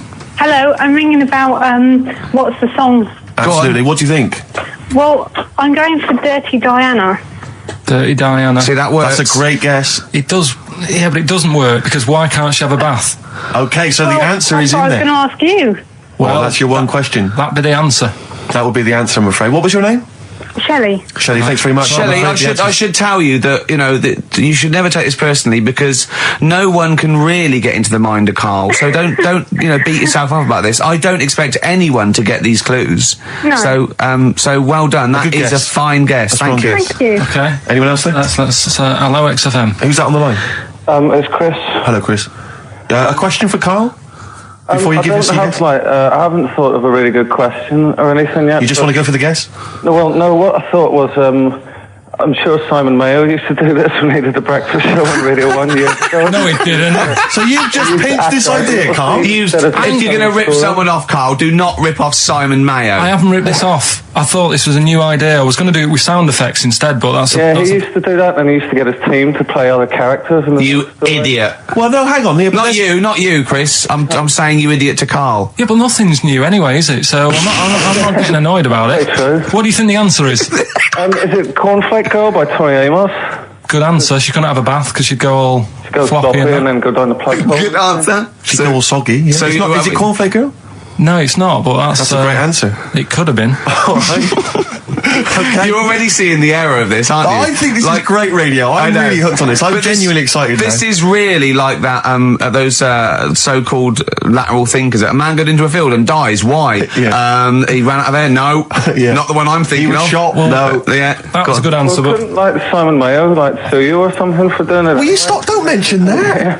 Yeah. Listen, I think if you're going to steal ideas from someone, it should be a brain box like Mayo. I mean, he's the man who's the only example of one I can ever remember hearing in his show, because I was quite young then, was some people were pretending to tap someone's phone or something, and then they got caught, and the answer was just bugging by whistle, because they were... Genius. That was absolute genius. That's absolute genius. See, Carl, that's the sort of standard you've got to come up against. Yeah. Thanks very much, Chris. The phone lines are hot. Hello, XFM. Hi, is it Candy Perfume Girl? Is it what? Candy Perfume Girl. Candy Perfume Girl? Yeah. Candy Perfume Girl. Is it? Well, who's that by? Madonna. No, it's... That sounds like an obscure album track. No, it's just one of her songs. Just think about it. She stinks and everything. She's a normal life. I didn't say she was a sweet or anything. But for some reason she can't have a bath or Is this shower. a big song? Just to give him a clue. It's a bigger song than Candy Sweet Girl. Thank you very much indeed for your guess. It clearly is right. Thank you. Cheers. Sorry. Okay, one more, then we go to a record. Come on. Okay. Go on. Hello, XFM. Carl. Yeah. Is it High and Dry by Radiohead? High and dry. High and dry. Now that's great. She smells, which is another word for high. She's dry because she doesn't have a shower. Carl, if it isn't that, yours will never be as good as that. He's the winner. Whatever you're thinking of, that clue is brilliant. What's your name, mate? It's Richie. Richard, I mean, you can't beat that. That's a bit too lateral. Don't be stupid. It's perfect. He's made yours into a clever clue. He's made high, she smells, dry, she never gets in the bath or shower. It's not that, is it, Carl? No, it's You not. don't even get that, do you? Not Have really. you ever heard of the word high being used to mean sort of smelly? No. No. Oh, what? That was where you went wrong there, mate. Richard, I'm declaring you the winner, even though that isn't the I answer. don't think Thank we you. should give up this early. Can we just let's play a song and, Let's play a song. Give it one more chance, because if people think about it, it is really easy. I'm not going to find out the answer now because I've got to go out. Okay, we'll do it very quickly. Stay in for 10 minutes. We're just going to play a new Coldplay track out. Okay, let's play Brilliant. Coldplay and then we'll come Cheers. back with this. XFM 104.9. We're not here. It is a bit like being Dennis Norden, playing some great moments from the show. I just imagine Dennis Norden one day, sort of just like waking up out of his stupor. He's doing this, and he'd go into the producer and go, I've just seen a couple of my programmes. I just thought it'll be right on the night 18. It's It is terrible. Why didn't someone tell me? Well, we didn't want to upset you because, but I've been doing it way too long. Well, you could just let me go on forever. Well, until you died, yeah. Well, why can't my son take over? Well, he's 80, Dennis. And the jokes I'm doing, they're awful. Why have I got that clipboard? I've written these jokes, they're not funny. There's an audience, they're laughing. What are they laughing They're not at? laughing. They're not laughing. That's canned laughter. Who are those audience? Who goes to an audience for It'll Be Right on the Night? A lot of them are older than you. It can't be right. Do you know we have 15% fatality in one of your audiences? But I went home at Christmas, I watched one of the episodes. Yeah. I was with my family and friends. I said, watch this, you'll love it. Stony face, no one laughed. They all thought it was Well, it is. Well, why didn't you tell me earlier? We didn't want to hurt your feelings. You're an old man. You may be upward of 102. I didn't realise. Yeah. A quick query for you. This is from Jay. He's got a problem here. He says, my parents won't let me ditch my studies. He's currently reading modern languages at London University. Sure. He wants to follow his dream, but his parents won't let him, of being a dancer. Carl. Worse than that, he says that they're trying to arrange a marriage to a bunch of minging daughters of people they know from good families. He doesn't know what to do, so he's got the arranged marriage coming along, and he's also got, he basically wants to be a dancer. His parents are forcing him into something more practical. Well, the first thing, right, I don't think Live your dreams? the arranged marriage thing is such a bad idea. Okay. Because I think too many people go on looks, Right. and then you soon get bored of that, and you find out the person who you're knocking about with, it's actually not your type. Right. Why don't you arrange marriages for people? Well, I'm just saying, right, so I'd say, Jay, go along with that. I wouldn't worry about it. Okay. I mean, if they're really ugly, then, don't go along with it. But if they're half bad, Yeah. put up with it. That's Sure. all right. The dancing, Brilliant. right, That's that solved. Brilliant. I wanted to be a dancer. After I did the boxing, right, I joined a dancing thing just near Man United's ground, right, called Twiggies. Went along, I wanted to learn some moves. How old were you? Well, it was when Michael Jackson was like pretty big, so about 83, 84, 85, something like that, around there. Wanted to do it. When I went, it was shut, and it had become like a warehouse for toilet rolls. So in a way, I wonder what would have happened. Sorry. How is that an anecdote about you going through dancing? You've told me before you did boxing for a while, you did dancing for a while. You had the true fight in the boxing. You didn't even get in the. That's not an. Imagine if that was a film. This is a boy's dream of becoming a dancer. oh, it's shut. Next on. I mean, how is that a story? Yeah, that was Billy Elliot. Do you think it won quite as many awards? Yeah, brilliant. Footloose. All right, Yeah. I'm fed up. They banned it. Let's go. Oh, it's shut. Flash dance. First, there was. It's a warehouse. Never mind. I'm just saying, you'll find something else. I think I got a go-kart after that. I bought a motorised go-kart and kept myself busy with that.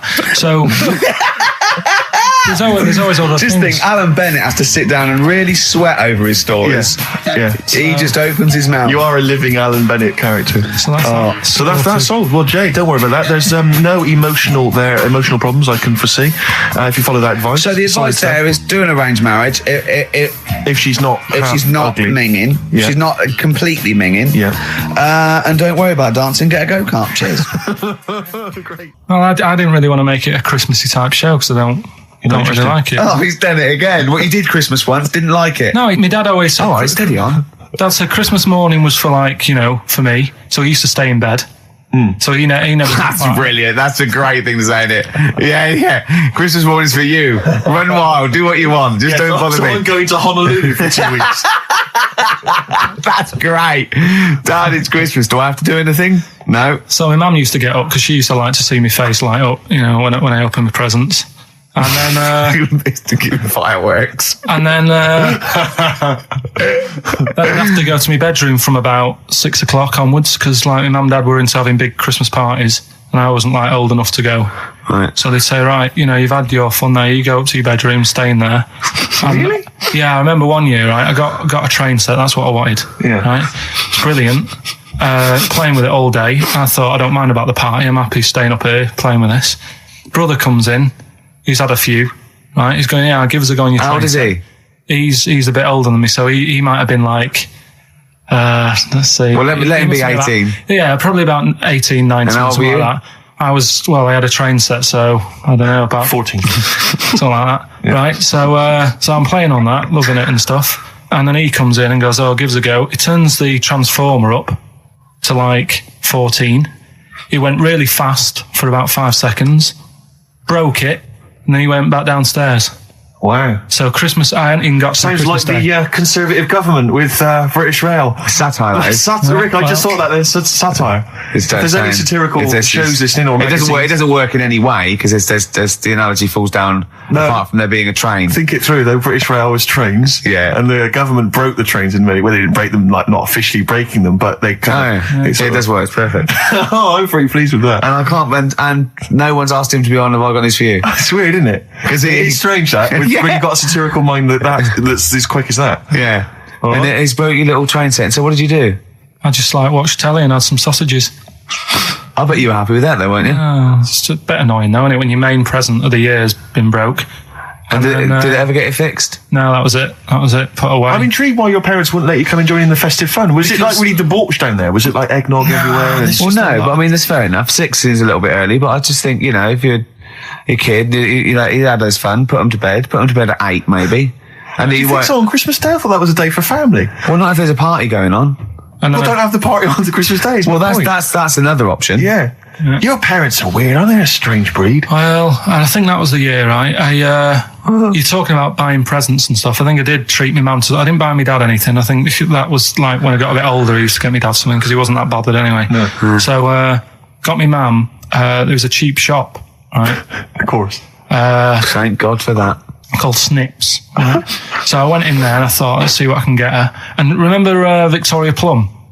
I don't think so. Well, it's like a fairy character. Right. I mean, mum's into gnomes and stuff, right? So I thought, right. She must be pleased with you then. Victoria Plum. I was thinking, is that one of the neighbours? Is it like a brandy Do you liqueur? remember Victoria Plum? Victoria Plum. Victoria Plum, yeah, it's like a little fictional sort of character, right? Okay. So I saw it, I thought, yeah, she'll love that, right? So I did my paper round, saved up for 2 weeks, right? Aww. Got that sorted, went to Snips, bought the Victoria Plum. Next day, I'm in town with her, right? So I think, I know what I'll do. I said, come in here a minute, right? So we go in and we're looking around and I tested her, right? I went, look at that there, that's all right, innit? And she goes, oh, it's bloody awful. Oh, Carl. Oh, Carl. Oh, God. So then Christmas Day comes, I said, don't bother opening it. She said, no, why? I said, Oh, no! Why did you still give it to her? So, well, it was too late. I'd already bought it. Oh, Carl. So she opened it, and I was like... And she said, oh, that's nice. I said, why are you saying that? I said, the other day, she said, it's bloody awful. She said, oh, no, I thought you were pointing at something else. Oh, no. So that's why I don't get anyone anything anymore. Oh, God. Play record. Oh, God.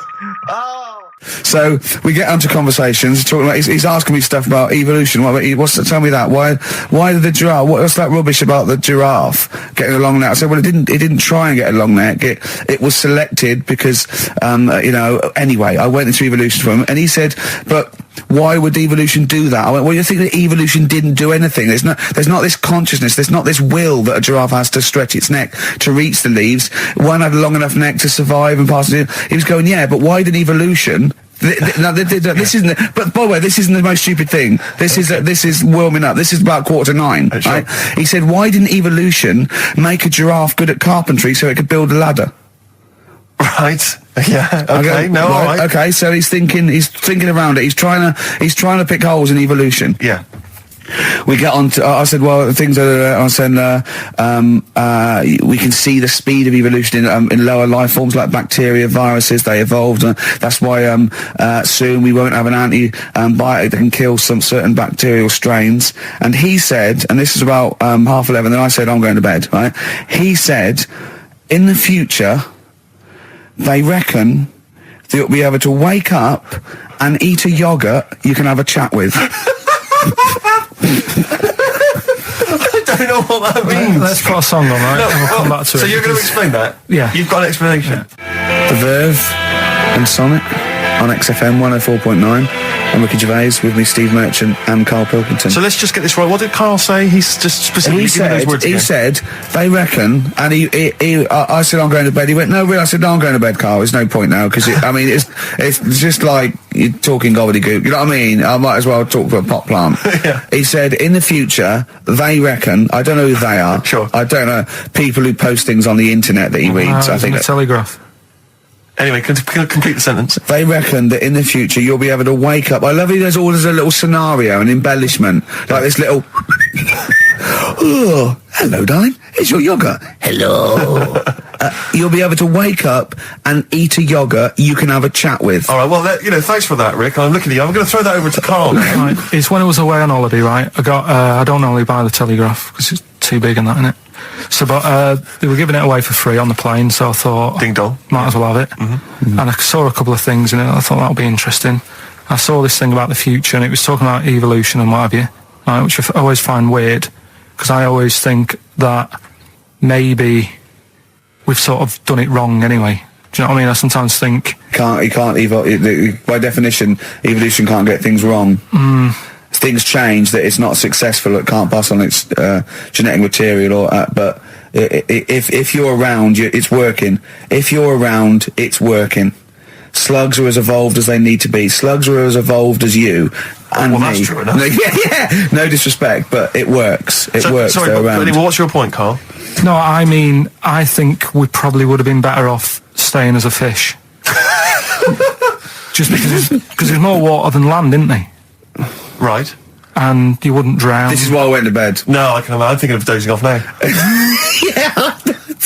No, but do you know what I mean? From, what was it? It was bacteria, it was fish, mermaid, man, onwards and what have you.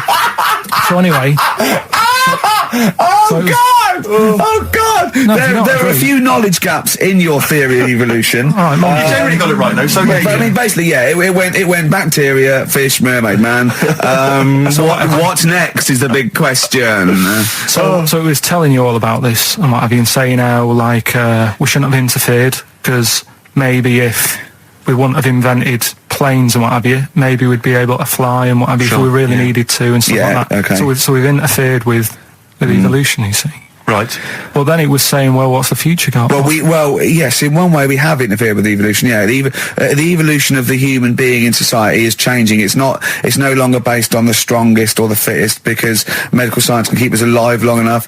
People can pass on their genetic material where without this civilization they wouldn't have been able to. So, yeah, there are different parameters, there are different pressures, there are different things that say whether we're going to pass on our genetic material or not, okay? So in that sense, you're right. And that, Rick, as far as I'm aware, has led to a yogurt that you can eat and have a conversation with. So this is what it was saying. It was just saying, you know, we're living in mad times and that. You know, there's a lot of weird stuff going on. One of which is... And the fellow was just saying, you know, with computers and stuff like that, the way it is, we'll be able to wake up, Go on. have a chat with your yogurt and have something to eat. What do you mean, have a chat with your yogurt? Because of the amount of, I mean, you have them yogurts already, those friendly yogurts, those bacteria-friendly ones, so this is just a really friendly one. Yeah, they don't... Oh, God! I'm like Bears! Do you know what, sometimes, Carl, I think that we're having a chat with a yogurt. Do you know, there can't be any difference. Yeah, but then I'm always reminded that would be more entertaining. That would be more informative. That was Jane's Addiction. This is the Best Of Show on XFM 104.9. I'm Ricky Gervais, with me, Stephen Merchant. Yes. This was a clip show. We recorded this a couple of weeks ago. I hope you had a Merry Christmas. It's not over yet, because tonight at 9:50 is the second part of The Office Christmas specials. It's brilliant. Watch it, and we'll be back next week live. I'm Ricky Gervais, with me, Stephen Merchant. Bye. Have a great new year. Class. Rock the Casbah. I love the fact you had at least 3 minutes to get that right. I know. Prepare and get that right. I know, but my mouth was full of Maryland cookies. Yeah. You know, last week, and this would blow your mind, he came in, do you know what he'd bought for himself? About 10 penguins. Who buys penguins still? I know. Or wagon wheels. Oh, I've never liked wagon wheels. You've not been a fan? No, but I was sorry about that. It's The Clash and Rock the Casbah. Talking about records, have I told you that time my brother-in-law, he was moving out of his place, and I think moving in with my sister, and I was about like, I don't know, 13, and so he was about, 30, and I moved in, and he brought round all, his records when he was storage to leave them at our house, right? And he had all these old sort of records, 50s and 60s records, no, I was right, and they put them upstairs, and I was looking through them, and it's just all like Elvis stuff and Beatles stuff, and there was a mate of mine who loved Elvis, okay, and he had loads of chemicals. Yeah, he had loads of chemicals, and I was into chemistry, and he said, let's swap me some chemicals for them. So I sort of nicked about 5 Elvis singles, and I got all these chemicals, and then the guilt just hit me. I just thought, well, he's going to notice that. And one night, I just came downstairs and I confessed to my mum. And she went, all right, well, I won't tell him, but you've got to be good. And it's sort of like I was just really, really good for a year.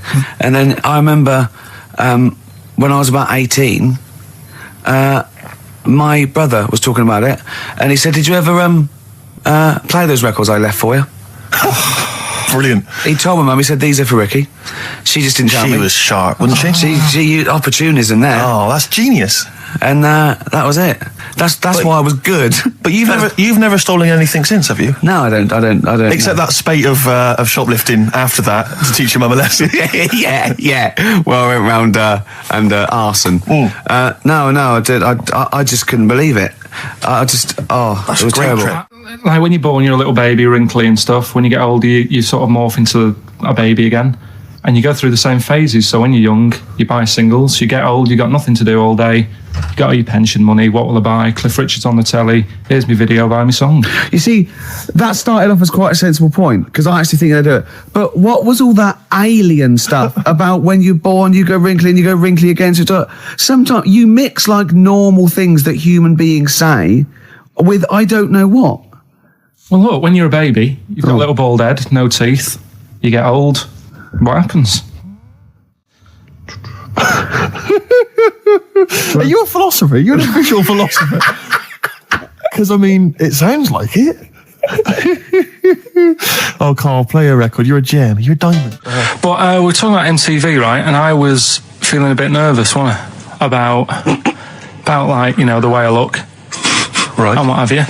And then I watched a bit of Celebrity Big Brother and all the fuss that Mark Owen's getting, and he's not that good looking, is he? He's a very. I want to be Mark Owen's mate. If anyone who knows Mark Owen or Mark Owen's listening, I want to be his mate. Yeah, I think he's brilliant. I think he's a nice lad. But what I'm saying is, right, all the girls go mad over him. Yeah. And he's not that good looking, is he? Well, no, he's got. He is in a certain way, isn't he?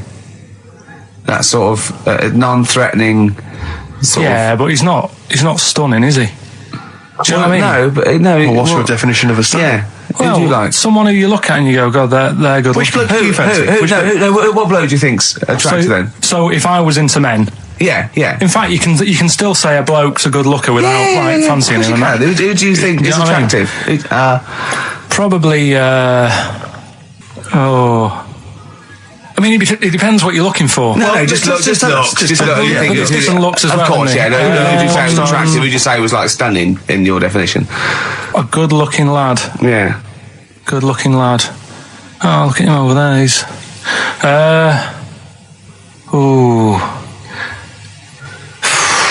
Do you find, Robbie Williams? Do you find him attractive? Boy next door. Look. No. Who do you? Carl, hurry up, because it's we've only got 2 hours. Probably. Do you know? I can't think of one offhand. Mark Owen is pretty good looking then, really. There's not. Just name one bloke that you think's an attractive guy. There must be one bloke that you've either met or that you've seen in a pub Who do you or think on a is poster. attractive? Tell you what. Go on. Tell you what. Works here. Young Alex Zane. Alex! Well, we know Alex, maybe we can fix you like that. Oh, I love you, Alex. You've got so I just like the way, the things that interest me, I remember. Things like snakes not having ears and stuff. Yes. I didn't have to read about that. No, you just learned that. Yeah. You saw it on the telly, didn't you? You saw it on that Ian Wright programme. Yeah. Yeah. And this is what Carl said to me. He said, it's actually, I called Carl up in the week, and Reese was with him. Reese used to be on XFM, and he took the phone, and he went, Carl's worried, I've seen that programme. He said, snakes don't have ears, right? He said, so you can creep up on them and pick them up. And he said, Carl's worried. He said, how would you ever put them down again? Because then they know you're there. I woke up the other night, quite late. Worried about that. And I said to my girlfriend, I said, how do you put a snake down? And she said, what are you talking about? I said, that Ian Wright thing, this guy managed to pick up a snake. And do you know that thing where they clamp its head on a jar to get the poison out? I do now. Right? They did that, but they didn't show you how they got rid of it. And I thought, it could really get nasty, because it's obviously annoyed that you've had its head pressed in the jar. Yeah. Right? They hate that. Now, Especially as it's in front of their mates. when you lift it off, right, you've got hold of it. Yeah. If you go to chuck it down, it's going to turn on you. It's going to go wild, isn't it? So, I just wondered. Well, what you do is you never put it down, Carl. Yeah, that's why that bloke has got about 11 or 12 just carrying him. Exactly. Yeah, you never put it down. You sling it. Who cares? You just throw it, don't you, really far. That's not that. I don't think you should throw. But snakes. Carl, listen, don't worry. We're not asking you to get involved with snakes. Rick, I sometimes get off at the tube at Tottenham Court Road if I want to look at the record shops before I come into XFM, and I always cut through Chinatown. Oh yeah. And every time I come through Chinatown, the same thought always strikes me. I always feel like I want to just gather all the little locals, all the little Chinese fellas, just gather them round and just go, guys, in what way is this a town? It's not, is This is not, at best, what you've got here is a novelty street. Yeah, Gerrard Street is not a town, No, mate. it's not a town. You've had this just for like because you put 100 a years. It's little not pagoda. expanding. Yeah. You can't just call it Chinatown and claim it's a town. If I was them though and you do that, I go, what are you talking about? It is a town. It is a town. It's What- our what town. way? It is a town. It's our town. We got all lots of stuff. Where's your church? Where's your mayor? We needed. We got a betting shop. Not enough. It is. See, all you've got here is restaurants. No. That does not a town make. No. Got a little supermarket with snacks. What does it sell? Snacks. Specifically, I would imagine crackers. Yeah. Do you want to buy a dragon? Do you want to buy an ornamental dragon? If I wanted to buy one, this is where I would. Do you want to buy a gold dragon? Is it made of gold? No, it's made of plastic, but it's sprayed gold. Do you want to buy that? It's not a town. It is a It's town. not a town. Yeah. And it annoys me because when I first came to London, I genuinely thought Chinatown was going to be this amazing, what they've got there is You'd hear a gong and every time we went in there, and there'd be rickshaws and people walking on those little sort of wooden shoes. You know those ones? They're brilliant. They are. just clomping around in them. But nothing. It's nothing. It's just, yeah, exactly. Yeah. It just reminds me of, have you ever been to any of those sort of museums? You tend to have them up north where they've got like, you sort of sit in a little cart and it sort of rides you through kind of, I don't know, it might be, Newcastle, the Victorian era. Yeah. Can I have half a pound of those sweets, please? Exactly. Of course you can. If there was some animatronic then, it would just be an exhibit. Yeah. Although their concession to be 100 years ago is that there's some scales in the shop and there's a horse outside. Yeah. That's it. That's it. Exactly. Yeah. The traditional sounds and smells of old England. And the voice of going, of course, there was no television. Exactly. Amazing. Yeah. Amazing. Brilliant. Yeah. Welcome to Chinatown. Ding-a-ding-a-ding-ding-ding-ding-ding. So it's not, it's a good point. Is that a piece of traditional music? Ding-a-ling-ding-ding-ding. Yeah. Is that some traditional Chinese music, or is that music that someone in this country wrote, thinking it sounded like Chinese music? I think it was the Vapors, wasn't it? Oh, is that what it is? That? Because it sounds so, that's the music, isn't it? But are you sure they didn't take that from some other source? It's that pentatonic scale, isn't it? What is it called? It's the black notes on the piano. Right, that's the one I can play along with EastEnders. Yeah. Do you know what I don't get with it? Go on. Chinatown. Yeah, Chinatown, because I always walk through it on the way to work. A couple of things annoy me. First of all, I think it's bad business, just because if you've got a Chinese restaurant, put it somewhere where there isn't any others. It's a good point. Yeah, but it's also a community. They're not just a theme park for other people. I remember going out one night with Suzanne and some friends, and you got there and there's so much choice. It's that dilemma of, forget it. Well, not really. Specifically, do you fancy Chinese? Well, no, but why do you go to the one with the dead ducks hanging in the window? That's my favourite. That's the other thing as well. It's like, normally you put your good stuff in the window. If that's what's in the window, yeah. Right? Yeah. And the other thing that annoys me, walking through it today, there's always lard on the floor. What, in the street? It is, honestly. I'm scared I'm going to slip over. It's because all the restaurants and that. But why is it? That's another point. Well, it's not oozing out of the restaurants. No, but why is it? I don't know what they do. Careful. Listen, no, but why is That's why they used to wear those little wooden shoes. Okay, we've got... No, but the thing is as well, they try and wash it with water, which doesn't work with lard, and it's like oil. Famously, yeah. You know what I mean? Even I know that. Yeah, you got to scrub it. So, you think sorted that out. Yeah. You think they'd know, wouldn't you? Yeah. Right. Anyway, thanks for your thoughts on Chinatown, Carl. It's the best of. You've been voting in all week, sending your emails. So here's the clips that you wanted. All right, so here's the first bit. What's the best job you've ever had still, Carl? Talk like about it. Is still paper round. Is it still the paper round? Yeah. That's ridiculous. No, it was good though. If you look at it, like, you know, what I liked about it, you're your own boss. No, you're not. You're not your own boss. No, the guy who runs the news agent is your boss. All right. But then once you get out and you've got your papers and that, you're on your own. You want as long as you deliver the papers exactly to the places he said you are in the time he said. Yeah. It's freedom, isn't it? Any jobs you wouldn't do? I've just thought of one that you wouldn't do. Go on. With your sort of mild homophobia. Well, I'm not. Proctologist. What's that? Basically sticking your finger at other people's arses. Right, well, I wouldn't do that, no. Why have you got to do that? What do you mean, why have you got to do that? Why does anyone need that doing? Because they've got to look if they've got an arseache or something. Which trainee doctor makes that their speciality? Do you know what I mean? That must be, right, we got a place for proctologists, and it's you, Meadows. You came last. Oh, seriously, what? I'm not the arse doctor, am I? Yeah, you came last. Oh, I'm a bum GP. I can't believe it. Yeah, you got to, I can't believe this. Yeah. I remember, I was on I don't know if this is alright to talk about. I mean, it happened, so, you know, not worried It's about alright to talk about. Everything's alright to talk about. But I was on the train, right, coming from Manchester back to London, right? Yeah. And got on it. It was like a Friday night, and it was heaving, you know, like the last train is and all that, and absolutely chocker. Right? Yeah. So I'm walking through the carriages, thinking, oh, is he in his seats anyway?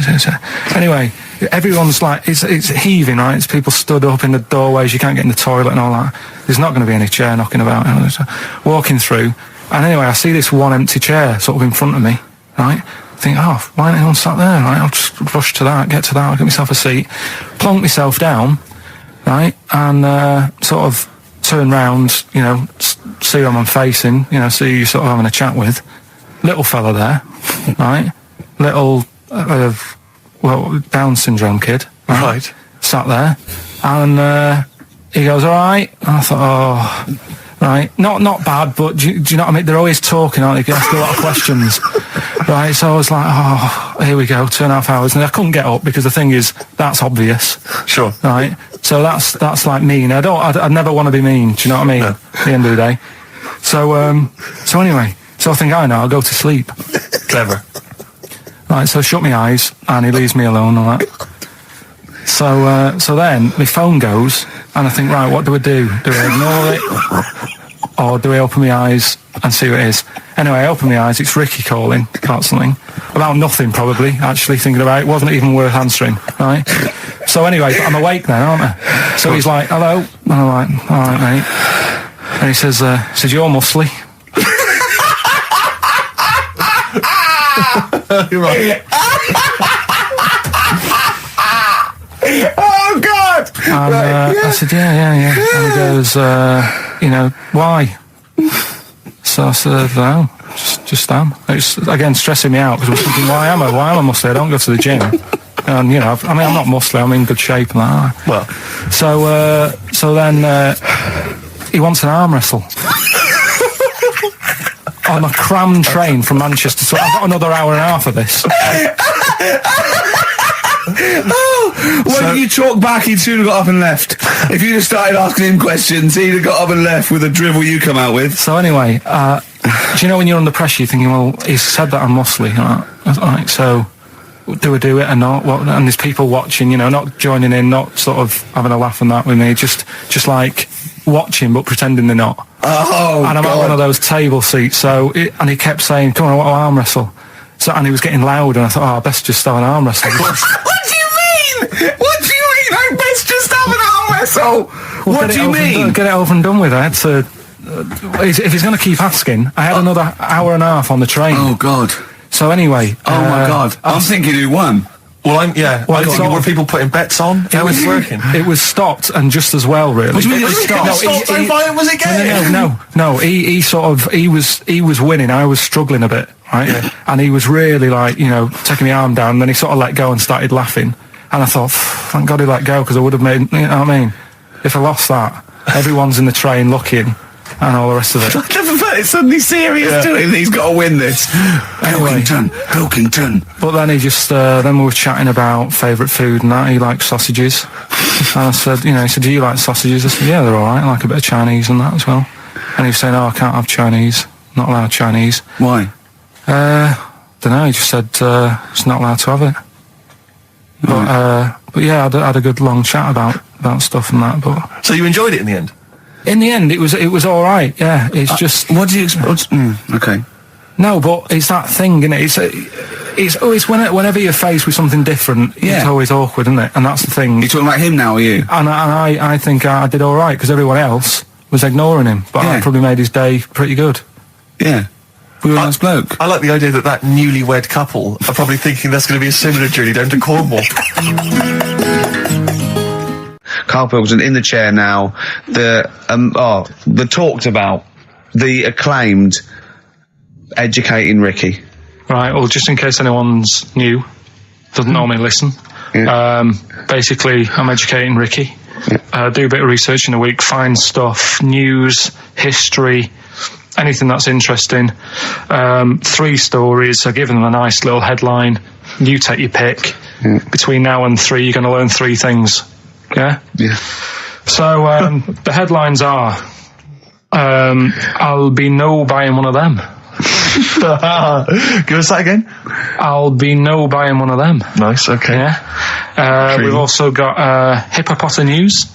Okay. Okay. And can you believe it? Can you believe it? Well, I'm going to go for hippopotamus news.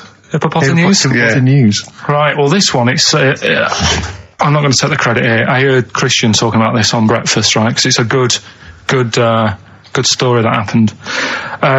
Basically, I don't know if I told you about it last week when we were having our spaghetti, but Oh, think you did. Right, I know what it is. I know what this is. Okay, I've not heard this. Right, there's a little midget. Right, there's a circus. I'm loving it already. Circus going on somewhere. I think it was in America.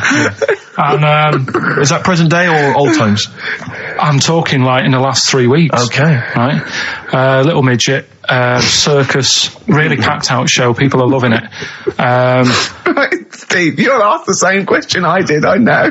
So there's a little midget jumping up and down on a trampoline. That's what circus is. Right. I pay good money to see it. So everyone's clapping, and he's getting carried away.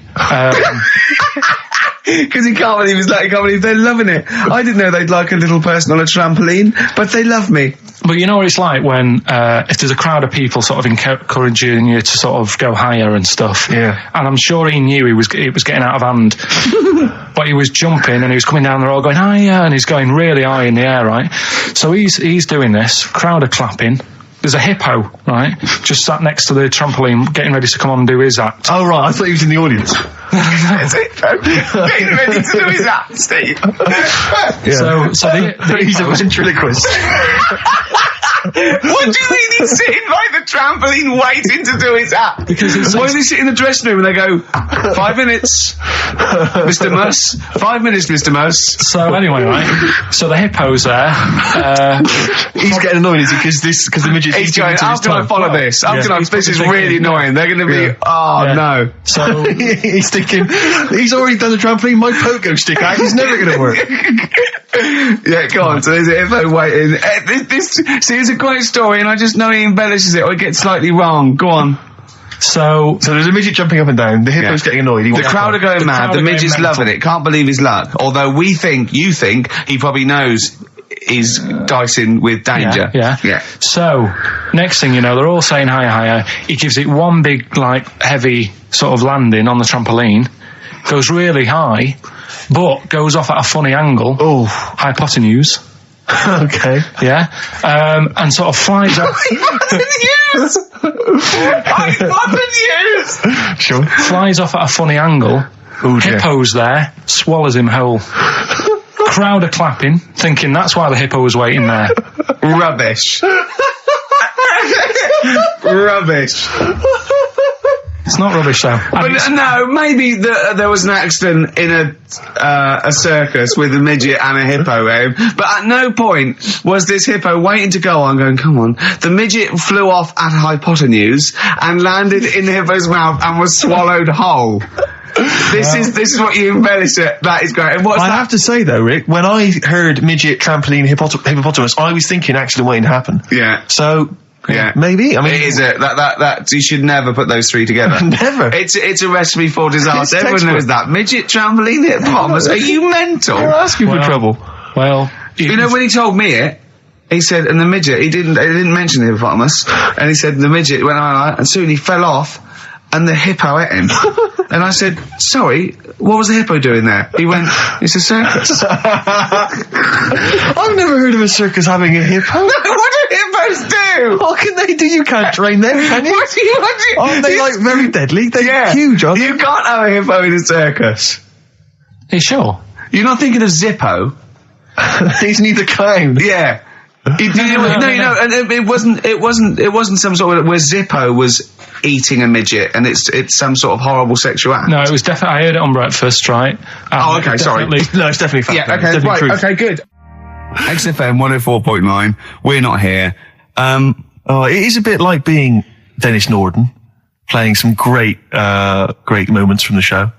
I was just imagining Dennis Norden one day, sort of just like waking up out of his stupor. He's doing this, and he'd go into the producer and go, I've just seen a couple of my programmes. I just saw It'll Be Right on the Night 18. It's shit. It is terrible. Why didn't someone tell me? Well, we didn't want to upset you because, But I've been doing it way too long. Well, you could just let me go on forever. Well, until you died, yeah. Well, why can't my son take over? Well, he's 80, Dennis. And the jokes I'm doing, they're awful. They're why have I got that clipboard? I've written these jokes, they're not funny. There's an audience, they're laughing. What are they laughing They're not at? laughing. They're not laughing. That's canned laughter. Who are those audience? Who goes to an audience for It'll Be Right on the Night? A lot of them are older than you. It can't be right. Do you know we have 15% fatality in one of your audiences? But I went home at Christmas. I watched one of the episodes. Yeah. I was with my family and friends. I said, watch this, you'll love it. Stony face. No one laughed. They all thought it was Well, it is. Well, why didn't you tell me earlier? We didn't want to hurt your feelings. You're an old man. You may be upward of 102. I didn't realise. Yeah. I noticed the other day when Carl was sitting on your knee having his picture taken. It's a long story, right? He's got a completely spherical head. It's slightly too small. I'm not being funny because, I mean, you know, I'm not perfect. But he's got a completely spherical little head. He looks a little bit like a baby hamburger. You know Hamburger off McDonald's? Sure. He looks like a little baby hamburger. And it's sort of quite put upon. It's Suzanne thinks a lot like that thing in that Dulux advert. Do you know when the woman pulls the head off that? That little plasticine morph type and then they make a new ad for it. And it's like a little head. Really? And that's your girlfriend saying it. I know. I'm getting excited now because we've had loads of calls and emails, not only backing me up, but going a little bit further. Apparently, Johnny Mango called in again. He's become our sort of official researcher on this show. There is evidence that Queen Victoria in Balmoral, with a young house guest, Winston Churchill, used to consume cocaine-filled lozenges. So there you go. Also, MDMA was a precursor of sort of ecstasy, a derivative, and that was big in the day, giving soldiers, you know, a little pick-me-up. So it's not so mad, is it? It sort of makes sense because he was into his speeches and that, and they say that coke gives you sort of, you know, the balls to stand up and say like... Not that that's a good thing. And no, it's not. No. Definitely not. No. Right? But... apparently it makes you confident, doesn't it? So you can stand up and say, you know, we're going to fight them on the beaches. Yeah.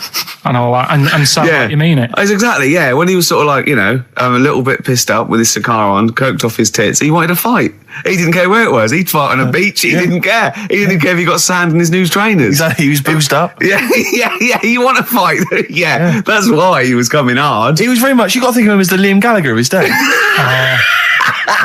Yeah. Oh, dear. Bad. Are we allowed to talk about this? I mean, I don't mean in terms of referencing drugs, but are we allowed to... Is this like libelous to Winston Churchill? One, you can't libel the dead. Yeah, but two, it's a lot is that of only in America? I'm asking, and we're not saying, you know. Two, I think you'd probably going to do also a fair comment. Three, we say we were joking. Yeah. 4, it's a satire. Yeah. 5, we love him. 5, we're not condoning drugs in any way. 6, this is Dermot O'Leary's show. I didn't have a go at him anyway. I said he's all right. If there's any law against Rasputin, we might be in trouble. Law against Rasputin. You did willfully Rasputin. Yeah. All over you the airwaves. You did slag off Russia's greatest love machine. Yeah. You didn't shoot him till he was dead, did you? Oh, put some poison into his I'll tell you this, if there's any other historical questions that people want answered, then we're the men. Because really, with the three of us, our knowledge of the fact that the Hindenburg was filled with helium, the kind of coke habits and various drug habits of Britain's most famous political leader, we've got the answers to all of it. Einstein. Go on. I found out in the week that he didn't talk till he was 6. See, it's all these people who are weird. Churchill couldn't read, could he, till he was 8 or 9? Really? Yeah. So there you go. He got a D in history apparently, GCSE. Just one better. And the story, it's all sort of you know, how he's being pushed about by his Again, that's not literally. By his wife, she's wheeling him about. What do you mean? She's wheeling him about. They go to a party. Everyone sort of looks round and looks at him. What makes you think that he's in a wheelchair? What's the clues? What's the words? There's loads of little things. There's like I say, something about his wife walking around with me and all that. Well, of course she is. She's pushing him about. But walking around. If someone said, she was walking around with me, I'd think they were both walking around. There's a few. But that's not. There must be There must be a reason why you suddenly thought that fella's in a wheelchair. Right. My wife's walking around with me. Put on your makeup, and I feel all right. No, and she's always saying, "Do you feel all right?" And that she's always asking him how he is. Yeah, but she's just listen. Let me play it, right? And try and picture the scene, right? But now I'm only thinking of a little fella in a wheelchair. Well, have a listen to it, and you know, just everything that's been said. Okay. Understand why I'm thinking what I'm thinking. No, never. Right, you ready? Yeah. No clue yet. Yeah. He's just sat there watching, probably. No. There's no. Wait until he's done. Yeah, no clue. Okay. No, that's all right. Right, that's just a woman getting ready, and he's fine. Yeah, he's just sat there and he's got a great pair of legs. Right, well, he's sat there in the wheelchair. No, he's not in a wheelchair. Listen. Right. Yeah. Everybody looks at him. No, her. He's saying she turns heads. Walking around with him. Yeah, walking around with me. We're both walking around. Are you all right? Yeah, nice thing to say. He's all right. Huh? Yeah, he is all right because he's got a great pair of legs. Right, he might not have any legs in that, but he's happy. He has got legs. Right. He has got legs. I don't know why you think he's in a wheelchair. There's no clue whatsoever. It seems to be based solely on, do you feel alright? Yeah, Which she's you just only saying say that because they're together at a party. Maybe he doesn't know anyone else there. Leg. Right, just hang on. So he can't drive. because he's drunk. Probably he's had a great time. He's been dancing Puts him to bed. because he's drunk. Well, is he though? He's turned out the light. His hands work. Is that it? Yeah, there's no clue. But the thing is, that's what I'm picturing. But that doesn't mean it happened. You picture people that are half man, half moth. It doesn't mean it's possible. Do you know what I mean, Carl? What you think is usually not true. Suzanne is totally right. There is no reason. I have never, ever thought that Eric Clapton was singing about a little fella in a wheelchair. And the one clue in that, there's two, isn't there? Are you all right? Oh, let me say that, little cripple. Right, and I'll give her the car keys. Oh, why is she driving? He ain't got any legs. Pushing him around and that. No, pushing him around. Well, so he'll do one more next week then. Could do that again, it's Oh, fantastic. Waiting on a Friend by the Rolling Stones. Yeah? Go on then, Carl. On XFM 104.9, Ricky Gervais, Steve Merchant, Karl Pilkington. Go on. Right, this one. Remember Blockbusters? Uh-huh. Right, this one is good, and we'll do this one. Rockbusters. And remember how Bob Holness used to give you a letter? Yeah. And it'd give you a question, and the answer to that question is that letter. Yes. Right, well, it works like that. So if I said to you, we'll test it out on you, Steve, right? Right, welcome to the show and that. Hello. Let's play, right? And I say, right, your first one is W. Mm-hmm. And the cryptic clue, because it's done like crosswords. Okay. So not quite like Blockbusters. Well, this young man prepared for his death. And it's a W, so the answer. And it's not always going to be like our sort of music, it can be any sort of music that's out there. So the W is the name of the answer. I understand that, but is the answer always the band name, or is it? Yeah. It's always the band name, is it, or the artist? Yeah. And so would the W be the surname, or would you have both the initials if it was someone's name? Would Elvis Presley be EP? Don't get annoyed, Carl. These are questions that I knew would be asked. I know because he tested it on me. So you've got to tell them. We need to know the rules. If it was Elvis, I'd probably do E. No. Give him the answer. Give him the Right, answer. did you hear the clue? No, give me the clue again then. So the letter is It is a W. cryptic clue. It's The clue's W. fine. Listen, but- and the go on. clue is, this young man prepared for his death. This young man prepared for his death. Yeah. This young man prepared for his death. And it's a W. And it's his first name. That's what he needs Well, to see, know. that's the Yeah, but I don't... Well, shouldn't we have the initials? Wouldn't that make it easier? I mean, Yeah, wouldn't- but they didn't do that on Blockbusters. It just had one letter. No, they did. If it was if The gold run they often had us for 3 or 4 Did they? letters, yeah. but it was normally just one word. It wouldn't have been a name or something. All right, then. W. Y. W-Y. Will Young. Excellent. I Right, didn't so understand it. What was this the young clue? man... Prepared for this young man. So he's sort of mixed sort of cryptic. Yeah. But, I mean, you know, that's a good effort. That's better than Yeah. usual. No, it's that is decent. better than It's not usual. bad, is it? So do you want to play? Let's play Rockbusters. Yeah, Rockbusters. All right. Sam, Hello. is it sounding all right today? It is. It's just about. All right, cheers. That is worth. Right, then. Yeah. Well, And so we've got Sam on the line. Who else have we got there? so we've got Tim as well, haven't we? Hi there. All right, Tim. Tim and Sam. Right, You okay. sound quite similar, lads. Could one of you affect an accent or something? Which one's Tim? Yeah, it's me. Okay, which one's Sam? It's Sam. That's slightly deeper. Bit Slightly deeper, deeper. yeah. Sam, yeah. And they're not against the clock anyway, are they? So it doesn't really matter. I suppose not. So I think Steve just wanted a bit of variety. Okay. you understand the rule, lads? Could you explain them to us? Right, play it. Okay. Hang on, wait. Well, let me explain because I mean life is too short. Now, Carl's going to read out say 3 clues, yeah, and just shout your own name and answer it, or shout the answer. Shout your own name, then the answer if you know it, and it's the person who gets the most right. Okay. Is that alright? Yeah, yeah. So, Here we go then. okay then. So shouldn't it be the first to three? Well, yeah, but then he hasn't got... I've got enough, it's fine. He's got enough clue for that. Right then, here we go.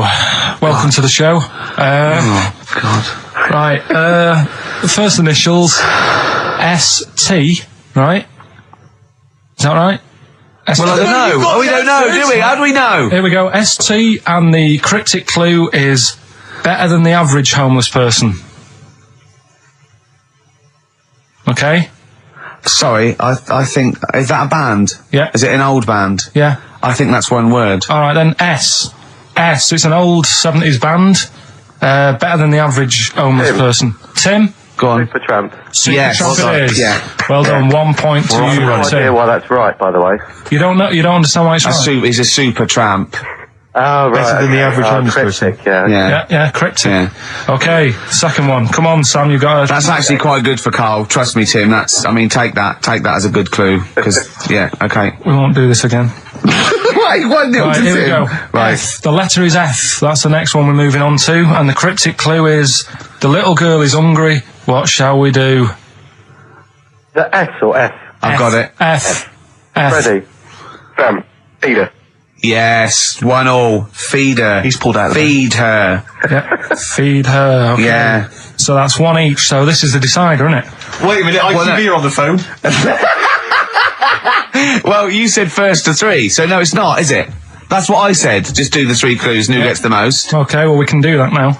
So, here we go. I love this. This is rubbish. Go on. So, here's the last one. The initials are AK, right? And the cryptic clue is exploding pet. Shout out your name if you know it. Last orders at the bar, please. Last orders at the bar. Exploding pet. AK. You're tuned to XFM 104.9, Karl Pilkington's quiz, Rockbusters. The format is still available. The highest bidder, please give us a call, or you can email ricky.gervais@xfm.co.uk. Is it a band or a singer? I'll give you a bit more of a clue. It's a pop band. Okay, we wouldn't... No, Tommy Kissam. Yes. Hey. Oh, this is amazing radio. So who was that won? That was Sam who won. So it's 2-1 to Sam. So he wins. What does he win, Carl? He wins some CDs and some videos. No, he's got obviously now, Sam, if you're ready, take the spot. You're going to do the gold run. Away you go, Carl. I haven't got any more. You're a fool. Right, stay on the line. We're giving both some presents. Play a record for. Rick, I'm going to shoot off. XFM 104.9. We're not here.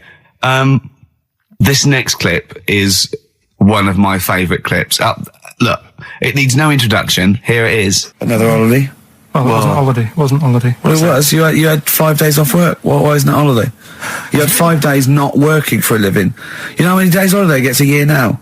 29. Oh, that's more than teachers, isn't it? It makes me sick. It makes me sick. Well, I know the kind of hours you work, Rick. It's mad. I mean, if you're not in work by midday, you're furious. No, but I mean, I'm always... 29's normal for the normal working person. Yeah, but, you know... And anyway, it wasn't a proper holiday. I went to see my mum and dad. It's nice to see them and everything, but it's not holiday, is it? Why? It's not going away. It's not getting on a plane, is it? Going away. Oh, is that definitely a holiday? What happened before 1950? I don't know. People used to go... Yeah, exactly. People used to go to Blackpool or Brighton. That was holiday. Yeah, but I didn't Where did you go? Went to Wales. There you go. Lovely holiday. Lovely holiday. Have a holiday in Wales. That's what they say, innit? Come to Wales and have a holiday. That's what they say, innit? So come to Wales and meet your parents. Come to Wales and have a lovely holiday. Right. Well, anyway, it was good and that. It's always good to see him. Right? Yeah. But Week off work. do you know like my mum likes gnomes and stuff? Yeah. Right. Of course she does. She's lived with one for 30 years. She said, get your dad to take us to this park where they've got 6-foot gnomes and stuff, right? Have a walk about. Sounds like a nightmare. Yeah. Sounds like a living nightmare. Keep an eye on Carl. Yeah. So anyway, He stood still for 2 minutes. Someone bought him. No, you can't buy them and that. It's like a little exhibition thing, Yeah. right? And it's part of a hall, right? This big hall that you have to pay to get in, but We didn't want to see the hall, I just wanted to see the gnomes. Of course you did, yeah. So anyway, my dad says, yeah, well, we can get in there for free. Of course he did. Clever. Right? So we parked up on this little country lane, right? No one about. How much was it to go in? Like £2? About £3 each. Yeah. But he said, well, yeah, but if you don't have to pay, do you know what I mean? You enjoy it even more, don't you, when you're walking about and you're thinking, I've got this £3 in my pocket, no one's having it. Yeah. Right? No, looking over shoulder for a bloke with a peak hat saying, can I see your ticket, please? I wouldn't enjoy it more, no. Go on. Yeah, but you don't worry about it, do you? You got a bit of money now then, Rick. You've changed. So anyway, so we had to walk across about 4 fields.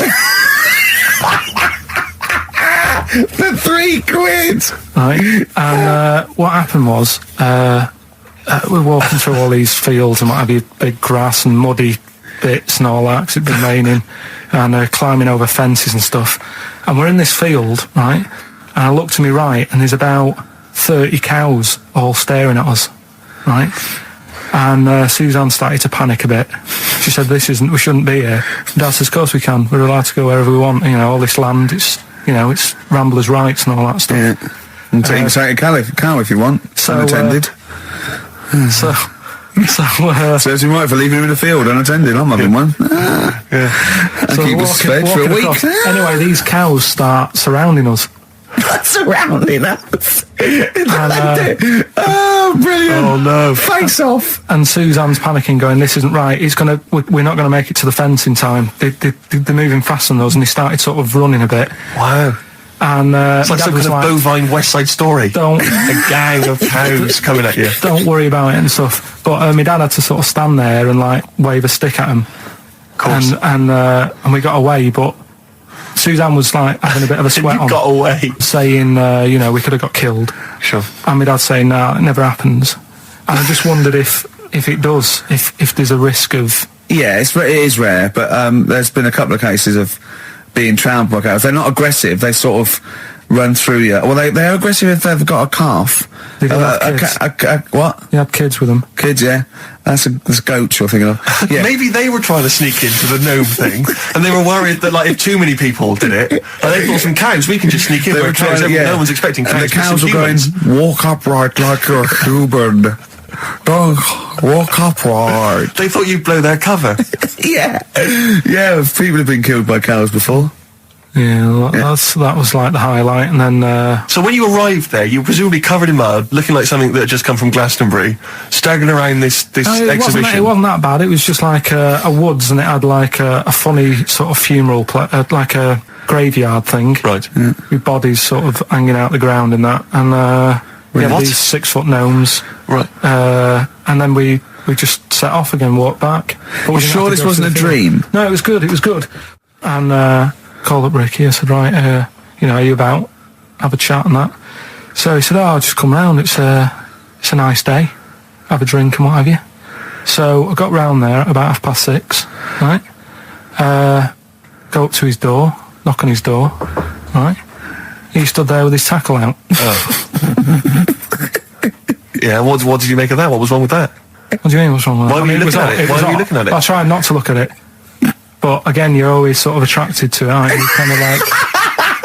I've never been attracted to another man's tackle. I don't know what you mean.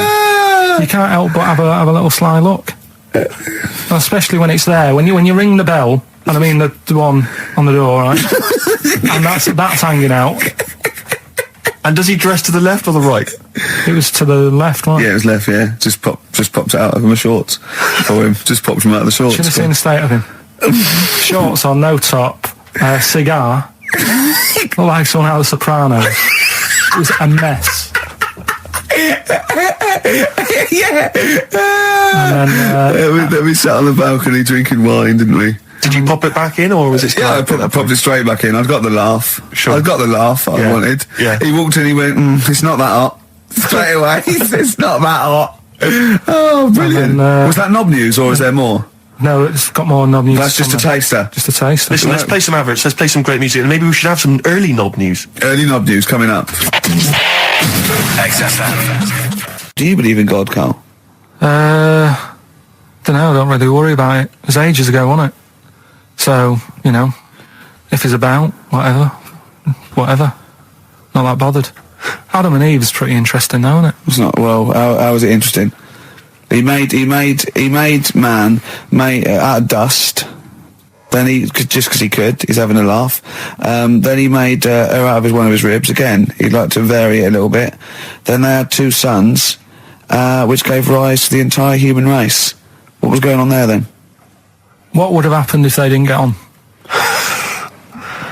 That's interesting. Sometimes with pandas, they don't fancy the other one, do they? They go, well, that's my choice. One. You've brought me one panda from Lisbon Zoo, and I've got to shag that. What if I don't fancy it? What if they bring in a right slapper? Do you think what if it's the equivalent of like Love Island? Well, I Whatever it's imagine called. it was like Celebrity Love Island. Yeah, and they're going, I am not shagging that slapper.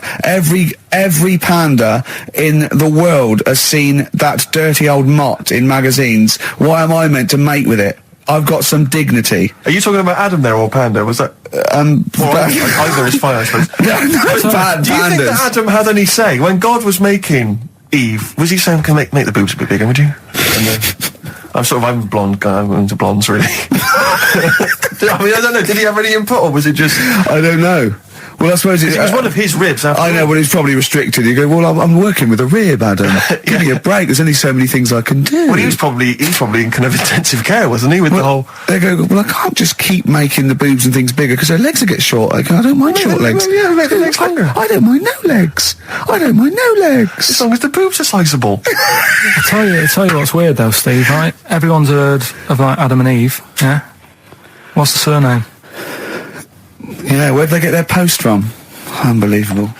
One of my uncles, like Tattoo Stan, he's just caked in them. Right.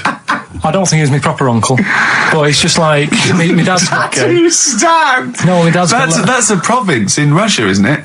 My dad's got loads of mates who. When you say he's not your proper uncle, do you know how, like when just a bloke someone who used to comes hang around around, with the school? alright, Uncle Stan. Yeah. Do you know what I mean? And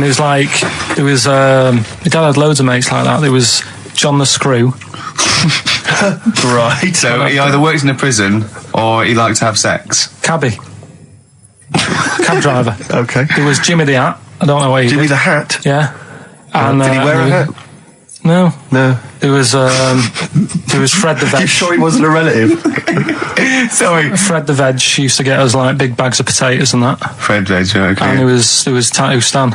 Right. And he was just caked in them, and I used to always look at him thinking, why have you done that? I must have only been like, 6 I or suppose 7. if you're born with a name like Tattoo Stan, Exactly. you're destined, aren't you, were really? they like a 1950s gang? I'm worried about doing a bank job. What was his name? The Hat? What was his name? Jimmy the Hat. I'm worried about Jimmy the Hat. Yeah. Not having a hat. I don't understand it. Are you sure he didn't have a hat? Not when I met him. Did he ever wear a hat? I didn't see him that much. Do you think it was a joke, like, when your mate's sort of like, 8 foot and huge, you call him Little John or Tiny? Do you think? Well, the fact that he never wore a hat. they went, hold on, I've noticed something about Jim. Go on. No hat. And I go, oh, true, let's call him Jim the Hat. Jimmy the Hat, yeah.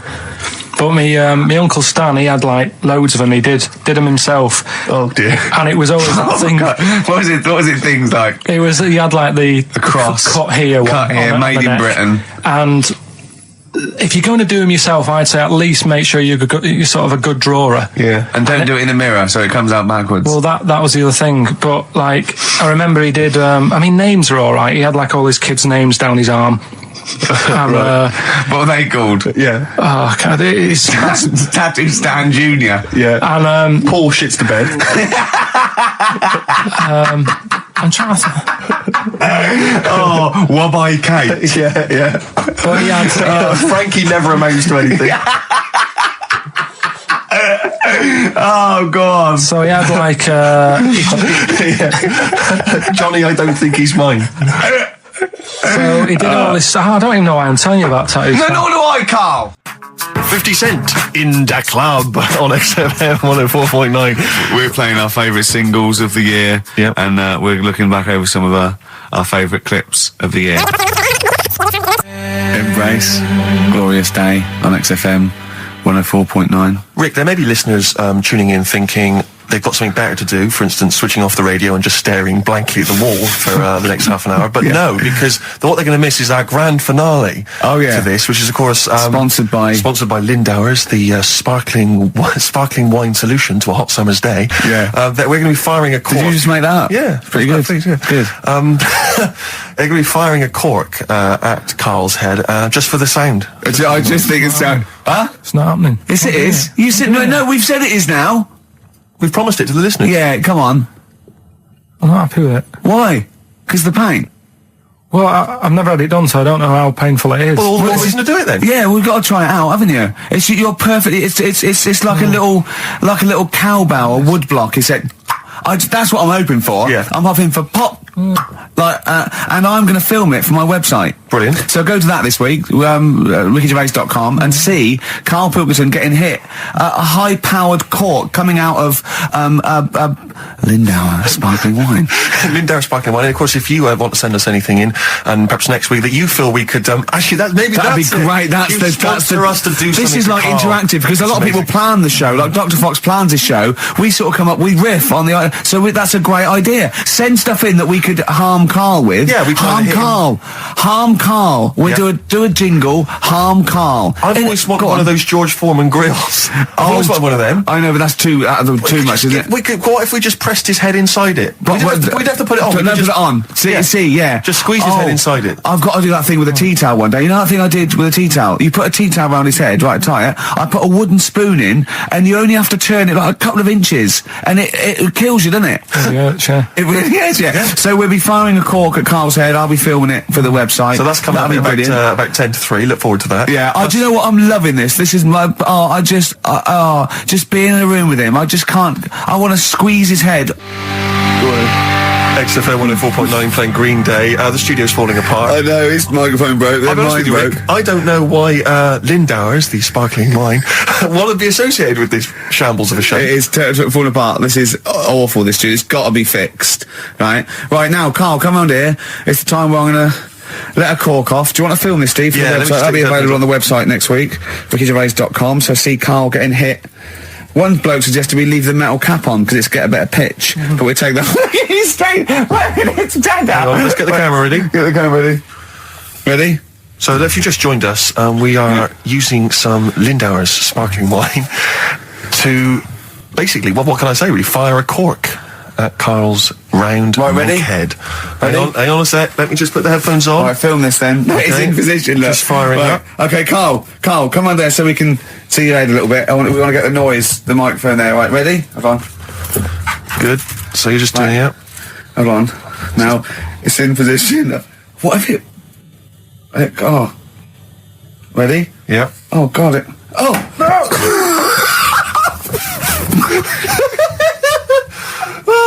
It's like Jackass. Did it hurt? Behind me. What do you mean? Did it hit you? I saw just. It went off. It went off course. Did it? Just glanced, did it? Right, Lindauer, you're going to send us 8 more bottles, please. Yeah, we're going to get this right. Wait, what were you thinking during the quiz then, when the questions were coming out? What were you thinking of? Well, what it was, right, just before the quiz started, I had to go to the toilet, right, because the rule is, right, people who don't go to it, once it starts, phones off, no more toilet. They take it dead serious, don't they, right? Yeah. So, I went to the toilet. Now, I'm not being out of order here, it just got me thinking, right? I went to the toilet, the gay fella in there, right? There was a gay fella in there. Gay fella in the toilet. Now, how could you tell? How did you know? Just typical, everything about it, right? Everything about it, right, yeah. Oh. What, large handlebar moustache, leather cap. Butt plugs, amyl nitrate. Could I just say that these views do not reflect the views of the management of XFM or me and Steve. Or most of the people in this country. Go on, Karl. What's your problem? Yeah, but this is what I'm worried about, really. But this is why I only got Danny Minogue right. Right? Because this was floating around my mind. Went to the toilet. Now, go into the toilet. They have like men's cubicle and they have women's cubicle. Yeah. Now, without sounding out of order, is it wrong for me to think gay men should have their own little cubicle? Go in. They should have their own. Well, not cubicle. You mean an actual toilet, I suppose. When I was at the urinal, Yeah. normally, there's a fella there, and then you go, all right, and there's no pressure. But I couldn't go. I was thinking, should I wait? If I go into the toilet, it'll look obvious. Yeah. I had loads of pressure, and But this was what were going you on. worried about? I'm so sorry. What were I'm you so concerned sorry, about? viewers? I'm so Well, sorry. it's like, right, listen, when I was a kid, right, and it's all right for you to go into women's toilets when you're a kid, it's like, oh, it's a bit cute, right, as long as you're not, like, over 15 or something, right? Right. But when I was a kid, I went into a toilet, and women, when they use their little cubicles, they don't shut the door. Some of them just sit down on the toilet, Yeah. right, and you see everything. And, no, seriously, that's probably one of the first times I saw, like, a woman. Yeah. That, right, and my Auntie Nora when she was staying over. What happened with your Auntie Nora? She was, she's into wearing caftans. Into wearing what? Caftans. Oh, yeah. What caftans? Big, bellowy sort of dresses. Right. And, yeah, I used to sit on the floor at home in front of the telly. Sure. She was on the chair behind. Yeah. She did a bit of a sort of a Sharon Stone scene. Oh, God. Yeah. Did you see it? There was no underwear. No. What age were you? What was it like? What age were It you? was like a ripped tennis ball. What? Right, we're off air. Either that or put us in for the Sonys. Okay, what's the next one? What's the educating Well, I wiki? don't know. See, like I say, I was looking around and there's stuff that is interesting. Right, I was looking on the web. But there's no point. Well, it's just that I found one about What's the point? about a lad who 8 years old, Yeah. but he's still breastfed. Now, I don't know if you can get anything out of that. Is that what his mum said?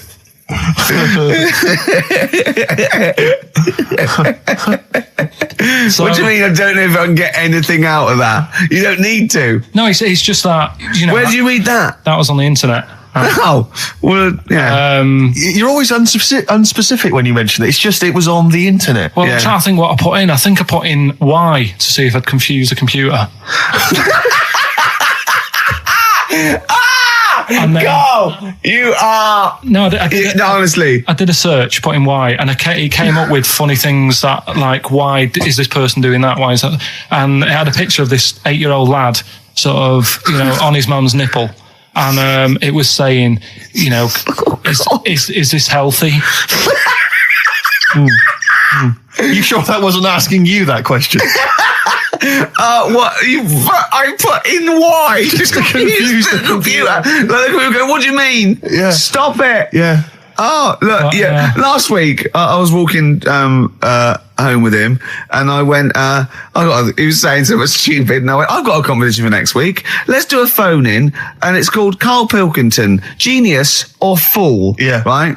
And he went, No. I went, why not? He went, well, it'd be confusing because they say there's no difference between genius and being a fool. They do that, don't they? No, Who that's says it? no, Who says that? but it's rubbish. And people say there's a fine line between madness and genius, and it's a ridiculous soundbite. They don't say there's a fine line between a genius and an idiot. Well, the people who do are idiots. Yeah. So what would you do there, though, just to sort of wrap that little thing up? What would you do? That lad loves his mum's milk. What are you asking me to come up with? No, I'm A just... title for the story? No. It's What? just what would you do? Right? What do you mean? What would I do? Well, it's causing a bit of a problem in the area, right? What area? In America, I think it was. Oh, America are a problem, are they? George Bush is worried about this kid who's breastfeeding right, at 8. Imagine it like this, right? Right. No, so Carl, what are you asking me about this spurious story you saw on the I internet? saw on the internet, there's an 8-year-old lad, he likes his mum's milk, Yeah. and it's saying, is this right? Should it No, be it's going not. on? But what What do you want Ricky to do about it? It's not his responsibility. yeah. No, but the little town that he lives in, they're all causing an uproar, right? Going, this isn't right. I can't let my kid play out in case he's in the garden with his mum getting a bit hungry, right? So, Oh God. what should they do? Because his mum's saying, well, he likes it. Yeah.